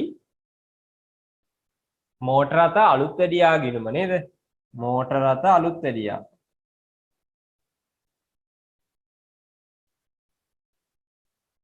මෝටර රථ අලුත් වැඩියා වියදම් ගිණුමට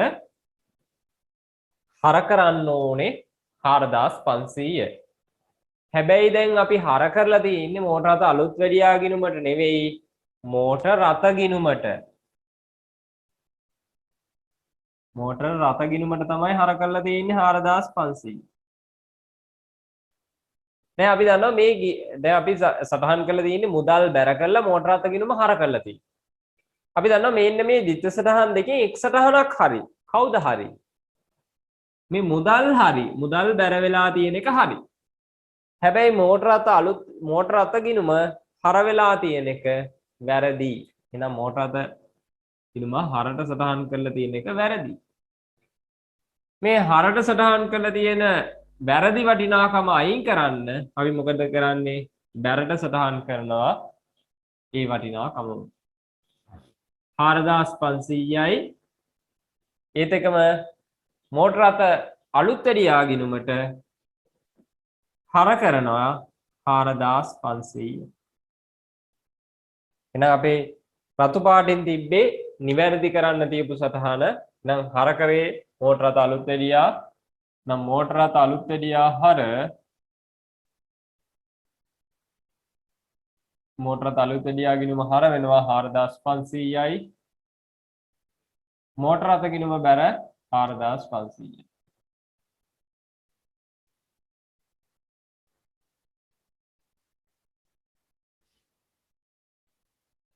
සංලක්ෂ්‍ය ලියන්න ඕනේ අපේ දරුවෝ. මෝටර රථ අලුත් වැඩියා වියදම මෝටර රථ අලුත් වැඩියා වියදම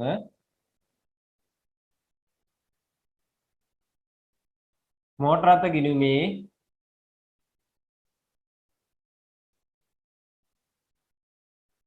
සටහන් කිරීමෙන් සිදු වූ වරද නිවැරදි කිරීම.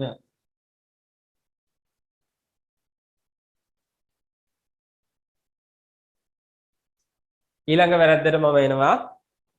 අංක 4 රුපියල් 750ක් වූ දුරකථන ගාස්තුව රුපියල් 1750ක් ලෙස ගිණුම් වල සටහන් කරලා තියෙනවා. ඔන්න මම ඒ වැරද්දට එනවා. හරි ගස්සන්න. දුරකථන ගාස්තුව රුපියල් 750යිලු. දුරකථන ගාස්තුව රුපියල් 750යි. හරි ගාන 750යි. හැබැයි ගිණුම් දෙකේම සටහන් කරලා තියෙන්නේ 1750 ගානෙලු. එහෙනම් දුරකථන ගාස්තු ගෙවුවා නම් දෙතසටහන තමයි දුරකථන ගාස්තු ගිණුම හර. හැබැයි දාලා තියෙන්නේ කීයද? 1750යි. මුදල් ගිණුම බැර 1750යි. ගිණුම් දෙකේම දාලා තියෙන්නේ වැඩියෙන්. ගිණුම් දෙකේම වැඩියෙන් දාලා තියෙන්නේ. කීයක්ද වැඩියෙන් දාලා තියෙන්නේ? තියෙන්න ඕනේ 750යි. දාලා තියෙන්නේ 1750යි. එහෙනම් 1000ක් වැඩි. එහෙනම් වැඩියෙන් තියෙන 1000. එතකොට දැන් මෙතනදී සටහන් දෙකම හරිද? සටහන් දෙකම වැරදිද නැත්නම් එකක් හරිද? නෑ. දෙකම වැරදි. දුරකථන ගාස්තු ගිණුමත් වැරදි. මුදල් ගිණුමෙත් වැරදි. එහෙනම් දැන් මේ වැරද්ද හරි ගස්සන්න මොකද්ද කරන්නේ? ගිණුම් දෙකම නිවැරදි කරන්න වෙනවා. දැන් මුදල් ගිණුමේ බැරපැත්ත 1000ක් වැඩි. එහෙනම් බැරපැත්තේ 1000 අයින් කරන්න හර පැත්තට 1000ක් දාන්න. දුරකථන ගාස්තු ගිණුමේ හර පැත්තේ 1000ක් වැඩි. ඒ හර පැත්තේ 1000 අයින් කරන්න බැරපැත්තට 1000ක් දාන්න. එහෙනම් දැන් මේක නිවැරදි කරන්න අපි තියපු සටහන තමයි මුදල් ගිණුම හර 1000යි දුරකථන ගාස්තු ගිණුම බැර 1000යි. එහෙනම් අපි සටහන තියමු. මුදල් ගිණුම හර 1000යි දුරකථන ගාස්තු බැර 1000යි.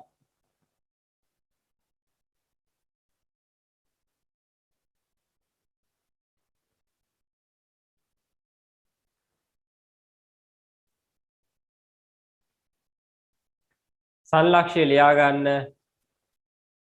දුරකථන ගාස්තු ගෙවීම ගිණුම් වල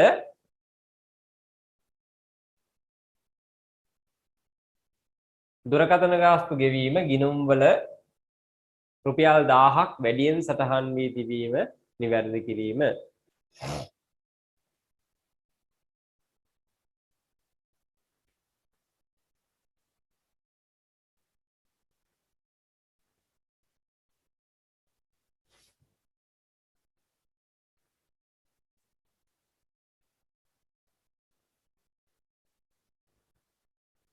හරි. එහෙනම් දැන් සංලක්ෂ්‍ය ලියා ගන්නදී මම ඊළඟ වැරද්ද නිවැරදි කරන්න යන්නේ. ඊළඟ වැරද්ද කියනවා රුපියල් ගමන් ගාස්තු රුපියල් 500ක් කියලා කියනවා. මේ ගමන් ගාස්තු ගිණුමේ රුපියල් 50ක් ලෙස සටහන් කර තිබුණ නමුත් ගමන් බලමුකෝ ගිණුමට එන්නම්කොම ගමන් ගාස්තුවක් තිබිලා තියෙනවා 500යි. හැබැයි ගමන් ගාස්තු ගිණුමේ සටහන් කරලා තියෙන්නේ 50ක් කියලාලු.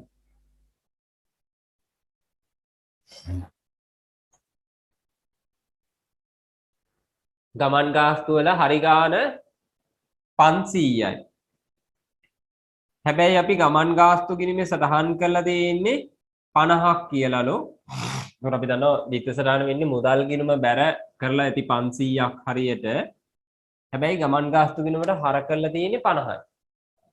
එතකොට මුදල් ගිණුම හර ගමන් ගාස්තු ගිණුමේ වැරදියට තියෙන්නේ. ඊළඟට විදුලි බිල් ගාස්තුව රුපියල් 350යිලු. විදුලි බිල් ගාස්තුව රුපියල් 350යි. හරි ගාන 350යි. හැබැයි අපි සටහන් කරලා තියෙන්නේ විදුලි බිල් 350ක මුදල රුපියල් 800ක් ලෙස විදුලි බිල් ගිණුමේ සටහන් කරලා තියෙනවා රුපියල් 800ක් විදියට. එහෙනම් මුදල් ගිණුම බැර වෙලා ඇති 800ක් මේ 350ක් විදුලි බිල් ගිණුම හර වෙලා තියෙනවා 800ක්. දැන් ඔන්න මෙතන වැරදි දෙකක් තියෙන්නේ දරුවනේ. හරිද? වැරදි දෙකක් තියෙන්නේ. එකක් තමයි මේ ගමන් ගාස්තුව රුපියල් 500යි. හැබැයි ඒක ගමන් ගාස්තු ගිණුමේ දාලා තියෙන්නේ 50ක් විදියට. අනෙත් වැරද්ද තමයි විදුලි බිල් ගාස්තුව රුපියල් 350යි. හැබැයි විදුලි බිල් ගිණුමේ දාලා තියෙන්නේ 800ක් විදියට. එතකොට අපිට පේන දේ තමයි මේ විදුලි බිල් ගාස්තු ගිණුමේ රුපියල් 450ක් වැඩි. 450ක් වැඩි. එතකොට ගමන් ගාස්තු ගිණුමේ 450ක් අඩුයි. මේ අවස්ථා දෙකේදීම මුදල් පොත හරි. එහෙනම් වැරදි කවුද? වැරදි විදුලි බිල් ගිණුමයි ගමන් ගාස්තු ගිණුමයි.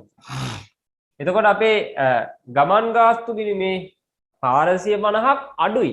එහෙනම් ඒ අඩු 450 මම එකතු කරනවා හර පැත්තට 450. අඩුයි. එතකොට විදුලි බිල් ගිණුමේ 450ක් වැඩි. එහෙනම් 450 වැඩි නම් මම අයින් කරනවා 450. 450ක් අයින් කරනවා. ඒ කියන්නේ බැරට සටහන් කරනවා 450. එහෙනම් අපේ අවසාන වැරද්ද නිවැරදි කිරීමට දාලා ද්විත්ව සටහන වෙන්නේ ගමන් ගාස්තු ගිණුම හර 450යි. විදුලි බිල් ගිණුම බැර 450යි. ඉස්සරගේ සංලක්ෂය ලියා ගන්න ඇති. මම මෙතනින් ලියලා පෙන්නන්නම් ද්විත්ව සටහන ගමන් ගාස්තු හර 450යි. විදුලි බිල්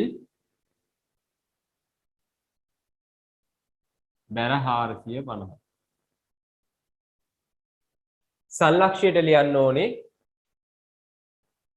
ගමන් ගාස්තු ගිණුම රුපියල් 450ක් අඩු වෙනොත් විදුලි බිල් ගාස්තු ගිණුම රුපියල් 450ක් වැඩි වෙනොත් සටහන් කර තිබීම නිවැරදි කිරීම.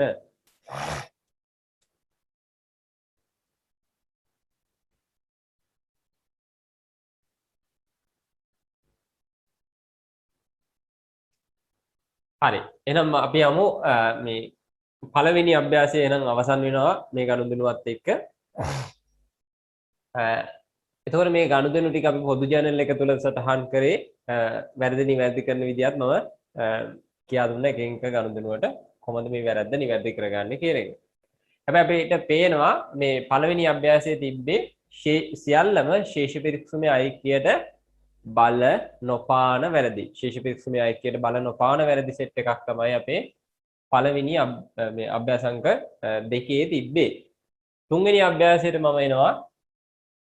තුන්වෙනි අභ්‍යාසයට යමු අපි.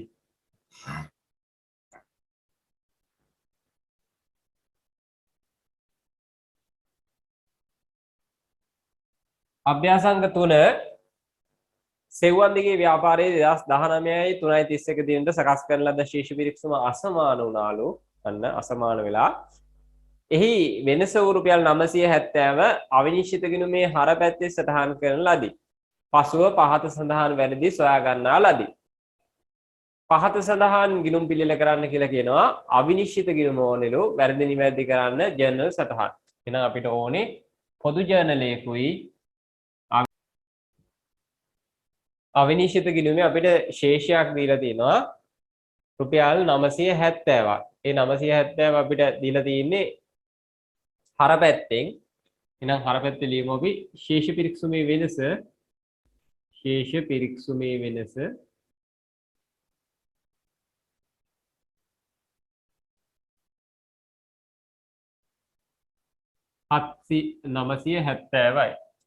970යි.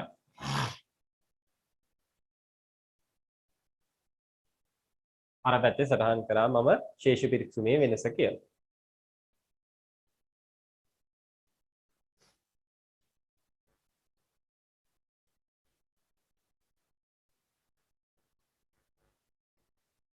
හරි. අපි බලමු එකින් එක ගනුදෙනු දීලා තියෙන මේ වැරදි ටික කොහොමද හරි ගස්සන්නේ කියලා. පළවෙනියට කියනවා යන්ත්‍ර අලුත්වැඩියාව සඳහා ගෙවූ රුපියල් 5300ක මුදල යන්ත්‍ර ගිණුමට හර කරලා තියනවලු. දැන් ඔන්න පළවෙනි වැරද්ද නිවැරදි කරන විදිය මම කියලා දෙන්නේ. යන්ත්‍ර ගිණුම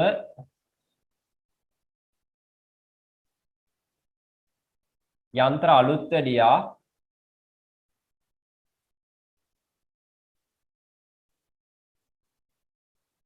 ඊළඟ එක මුදල්. ඔන්න ගිණුම් තුන. හරිද? යන්ත්‍ර අලුත්වැඩියාව සඳහා ගෙවුව 5300ක මුදල යන්ත්‍ර ගිණුමට හර කරලා තියෙනවා. එහෙනම් මුදල් පොත බැරට සටහන් කරලා ඇති 5300. හරිනම් සටහන් වෙන්න ඕනේ යන්ත්‍ර අලුත්වැඩියා ගිණුමේ. හැබැයි සටහන් කරලා තියෙන්නේ යන්ත්‍ර ගිණුමට තමයි හර කරලා තියෙන්නේ. දැන් මෙතන යන්ත්‍ර ගිණුමයි මුදල් පොත බැර වෙලා යන්ත්‍ර ගිණුම හර වෙලා තියෙනවා. මේකෙන් හරි සටහනක් තියෙනවා. ඒ හරි සටහන තමයි මුදල් පොත බැරවීම හරි. ඒක හරි. හැබැයි යන්ත්‍ර ගිණුමේ හරට සටහන් කිරීම වැරදි. එහෙනම් යන්ත්‍ර ගිණුමෙන් මේ 5300 අයින් කරන්න නම් බැර පැත්තට 5300ක් දාන්න වෙනවා. ඒත් එකම යන්ත්‍ර අලුත්වැඩියා ගිණුම හර කරන්න ඕනේ 500ක්. යන්ත්‍ර 5300ක් හර කරන්න ඕනේ. එහෙනම් ඔන්න අපි නිවැරදි කරන්න තියපු සටහන තමයි යන්ත්‍ර අලුත්වැඩියා ගිණුම හර යන්ත්‍ර ගිණුම බැර. දැන් යන්ත්‍ර අලුත්වැඩියා මේක අපිට පේනවා මූලධර්ම දෝෂයක් ශේෂ පිරික්සුමට බලපාන්නේ නැහැ. දැන් සටහන තමයි යන්ත්‍ර අලුත්වැඩියා හර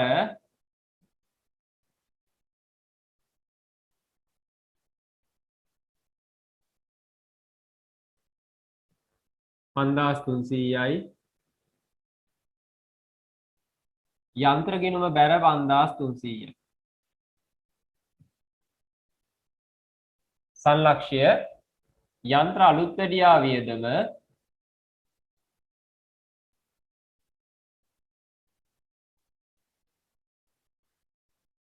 යන්ත්‍ර ගිණුමේ සටහන් වීමෙන්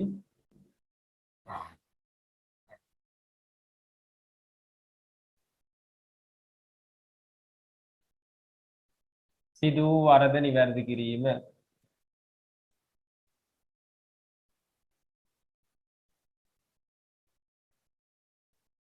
ඔන්න සංලක්ෂය වැහුවා විස්තරය විතරක් ඉරකින් වෙන් කරගන්න. ඊළඟට අපිට කියනවා අංක 2 විකුණුම් ගිණුමේ එකතුව රුපියල් 1600ක් වැඩියෙන් එකතු කරලා තියනවලු. විකුණුම් ගිණුමේ එකතුව රුපියල් 1600ක් වැඩියෙන් එකතු කරලා තියනවලු.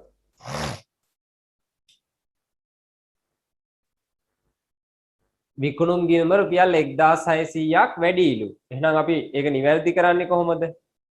1600ක් විකුණුම් ගිණුම වැඩි නම් එහෙනම් අපි විකුණුම් ගිණුමේ වැඩිපුර දින ගාන අයින් කරන්න ඕනේ. අයින් කරමුකෝ අපි එහෙනම්. ඔන්න මම එනවා දෙවෙනි වැරද්ද නිවැරදි කරන්න.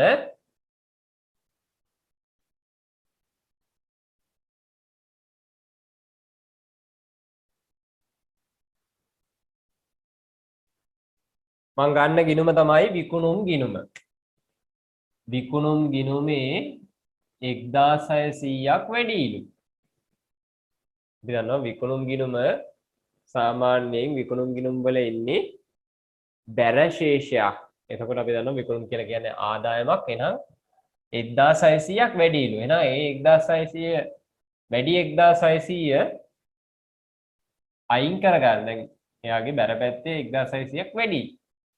ඒ බැර පැත්තේ තියෙන 1600 අයින් කරගන්න අපි මොකක් කරන්න ඕනද? හර කරන්න ඕනේ 1600. එහෙනම් හර කරනවා 1600. දැන් හර කරා 1600ක් හරට තියෙන මේ බැර පැත්තේ තියෙන වැඩිපුර වටිනාකම අයින් කරන්න. එතකොට දැන් මේක අපි බැර කරන්නේ කොහෙටද? හර කරන්න තැනක් තියෙනවා. බැර කරන්න තැනක් තමයි නැත්තේ. දැන් අපි වැඩිපුර තිබ්බ 1600 අයින් කරා හර කරලා විකුණුම් ගිණුමේ හැබැයි බැර කරන්න තැනක් නැහැ. බැර කරගන්න තැනක් නැති වුණොත් හර සහ බැර කරගන්න අපිට තැනක් නැති වුණොත් එහෙම යම් ගනුදෙනුවක අපිට මේ වෙලාවේ තමයි අවිනිශ්චිත ගිණුම ඉන්නේ. ඔන්න අවිනිශ්චිත ගිණුම අපි පාවිච්චි කරමු. විකුණුම් ගිණුම හර අවිනිශ්චිත ගිණුම බැර. එහෙනම් ඔන්න අපේ සටහන තියමු අපි. විකුණුම් ගිණුම හර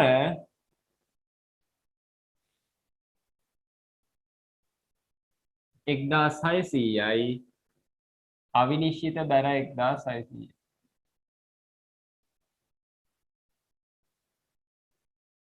සල්ලක්ෂය විකුණුම් ගිණුම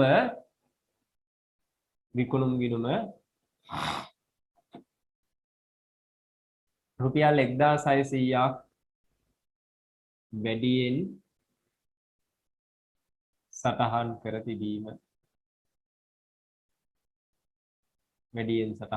තිබීම. ඔන්න අපි හරි ගැස්සුවා. ඒත් එක්කම දැන් අපි අවිනිශ්චිත ගිණුම බැර කියලා ලිව්වා නේද? එහෙනම් අපේ අවිනිශ්චිත ගිණුමත් අපි බැර කරමු 1600ක් විකුණුම් කියලා. හරි. මම එනවා ඊළඟ වැරද්දට. ඊළඟ වැරද්ද අපිට කියනවා අපේක්ෂා විසින් අපේක්ෂා කියලා එක්කෙනෙක් හිටියලු අපේක්ෂා විසින් එවූ රුපියල් 7300ක මුදල උපේක්ෂාගේ ගිණුමට බැර කරලා තියෙනවා. අපේක්ෂා කියලා එක්කෙනෙක් ගෙවපු එක උපේක්ෂාගේ ගිණුමට බැර කරලා තියෙනවලු. හරි. එහෙනම් අපි ඒක හරි ගස්සමුකෝ. එහෙනම් ගිණුම් දෙකක් ඕනේ එක්කෙනෙක් අපේක්ෂා. අනිත් එක්කෙනා උපේක්ෂා.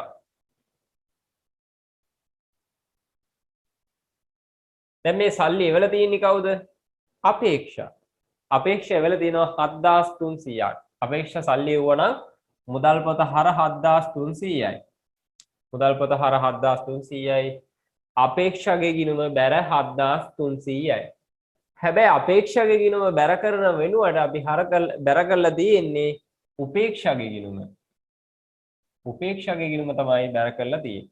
එතකොට දැන් මේ සටහන් දෙකෙන් මුදල් පොත හර කරලා උපේක්ෂාගේ ගිණුම බැර කිරීමේ සටහනෙන් එක සටහනක් හරි. ඒ කියන්නේ මුදල් පොතේ සටහන හරි. හැබැයි මේ උපේක්ෂාගේ ගිණුමට බැර කිරීමේ සටහන වැරදි. එහෙනම් ඒක හරි ගස්සන්න නම් උපේක්ෂාගේ ගිණුමෙන් මේ 7300 අයින් කරන්න ඕනේ. එයාගෙට අයිති දෙයක් නෙවෙයිනේ. එහෙනම් හර කරා 7300ක් බැර කරන්න තියෙන්නේ අපේක්ෂාට ඒ 7300. එහෙනම් අපි සටහන ඇතුළත් කරමු. විත්ත සටහන වෙන්නේ උපේක්ෂාගේ ගිණුම හර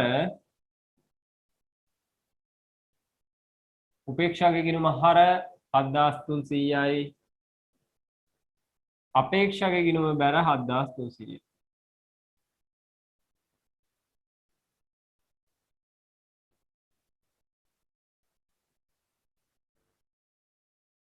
සල්ලක්ෂය අපේක්ෂා විසින් ගෙවූ රුපියල් 7300ක මුදල අපේක්ෂා විසින් ගෙවූ රුපියල් 7300ක මුදල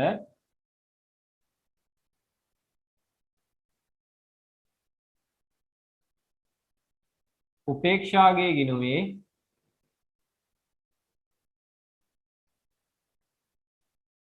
සටහන් වී තිබීම නිවැරදි කිරීම. සටහන් වීම නිවැරදි කිරීම.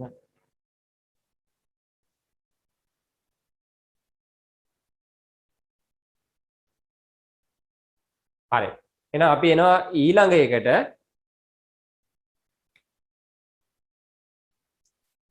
අංක 4 තැපැල් ගාස්තුව රුපියල් 520කි. මේ මුදල් පොතේ නිවැරදිව සටහන් කර ඇතත් තැපැල් ගාස්තු ගිණුමේ සටහන් කර ඇත්තේ 250ක් විදියටලු. මෙන්න 4 වෙනි ගනුදෙනුව නිවැරදි කරන විදිය.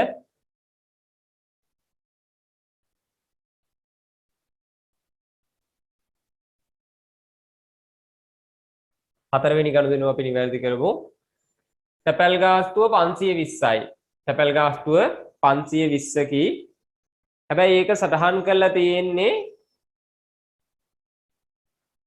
රුපියල් 250ක් විදියට. එහෙනම් මෙන්න තැපැල් ගිණුම තැපැල් ගාස්තු හරි ගාන 520යි. ඒ හරි ගාන 520 තැපැල් ගාස්තු ගිණුමේ අපි සටහන් කරලා තියෙන්නේ 250ක් විදියට. අපි දන්නවා ditth සටහන තැපැල් ගාස්තු ගිණුම හර මුදල් ගිණුම හරියට බැර කරලා තිනවා 520ම.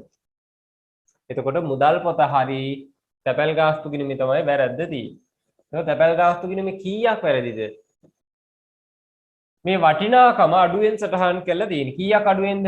රුපියල් 270ක් 270ක් අඩුවෙන් සටහන් කරලා තියෙන්නේ. එහෙනම් තැපැල් ගාස්තු ගිණුමට හර කරනවා 270ක්.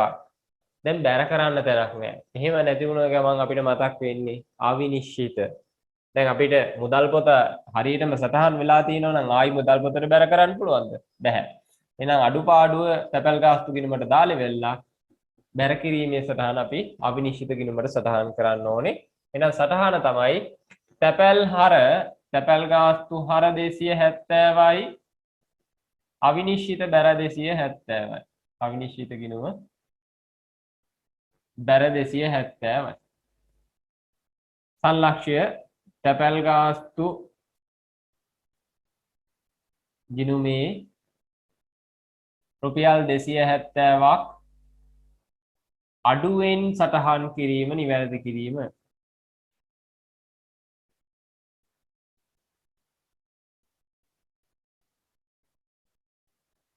ඔන්න හරි. සංලක්ෂය හරි. ඒත් එකම මේ ගමම අපි 270ක් ගිහිල්ලා අපි අවිනිශ්චිත ගිණුමට සටහන් කරමු තැපැල් කියලා.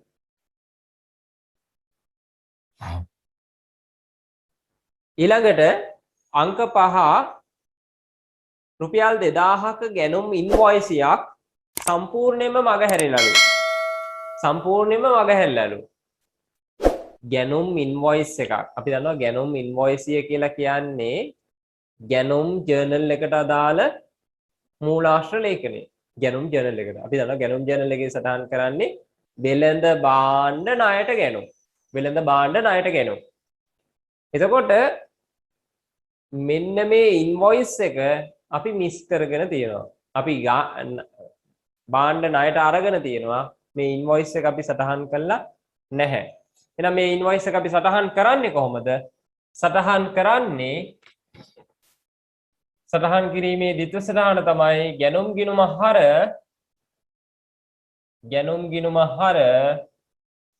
ණය හිමි ගිණුම බැර. ගැනුම් හර ණය හිමි ගිණුම බැර.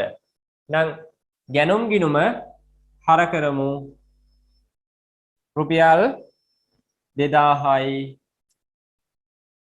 ණය හිමි බැර 2000යි. ණය හිමි ගිණුම බැර 2000යි. සංලක්ෂය ගැනුම් ඉන්වොයිසියක් රුපියල් 2000ක ගැනුම් ඉන්වොයිසියක්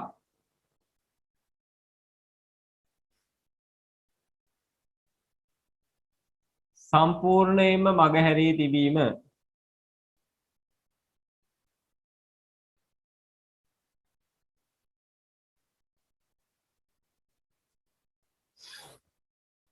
ඊළඟට අවසාන එක අංක 6 රුපියල් 900ක් වූ ජල බිල්පත් ගාස්තුව එම ගිණුමේ පමණක් නිවැරදිව සටහන් කර තිබීම. ජල බිල්පත් ගාස්තුවක් ගෙවුවලු 900ක. ගිණුමයි ජල බිල්පත් ගාස්තු ගිණුමයි. මුදල් ගිණුමයි ජල බිල්පත් ගාස්තු ගිණුමයි. ගෙවුවා නම් එහෙම දිත්‍ර සටහන තමයි මුදල් ගිණුම බැර රුපියල් 900යි ජල බිල්පත් ගාස්තු ගිණුම හර 900යි. අපිට කියනවා මේක මේ දිත්‍ර සටහනෙන් සටහන් කරලා තියෙන්නේ මේ ජල බිල්පත් ගාස්තු ගිණුමේ සටහන් වෙලා තියෙන එක විතරලු මුදල් එකේ සටහන් වෙලා නැහැලු මේක. මුදල් පොතේ සටහන් වෙලා නැහැලු. එහෙනම් අපි මුදල් පොතේ සටහන් කරමු. මුදල් පොතේ සටහන් කරොත් මොන පැත්තේ සටහන් කරන්න ඕනේ? බැර පැත්තේ. එහෙනම් බැර පැත්තේ සටහන් කරමු. මුදල් බැර 900යි. දැන් හර කරන්න තැනක් නැහැ. දැන් මුදල් පොත හරියට මේ ජල බිල්පත් ගාස්තු ගිණුමට හරියටම හර වෙලා තියෙනවනේ 900ක්. එතකොට මුදල් පොතට 900ක් බැරට දැම්මොත් එහෙම හර කරන්න තැනක් නැහැ. ඒ වෙලාවට තමයි අපිට අවිනිශ්චිත ගිණුම ඉන්නේ. අවිනිශ්චිත ගිණුමට හර කරමු එහෙනම්. දැන් දිත්‍ර සටහන ලියමු. අවිනිශ්චිත ගිණුම හර රුපියල් 900යි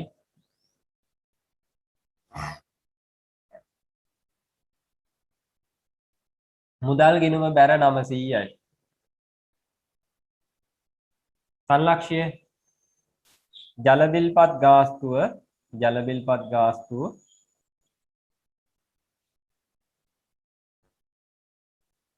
මුදල් පොතේ සටහන්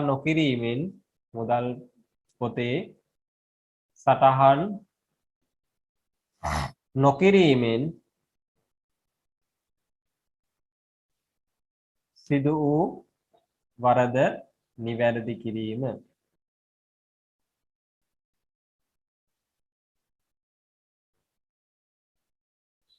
ඒත් එකම අපි මෙන්න මේ අවිනිශ්චිත ගිණුමට හර කරපු 900 අපේ අවිනිශ්චිත ගිණුමේ හරට සටහන් කරමු මුදල් කියලා.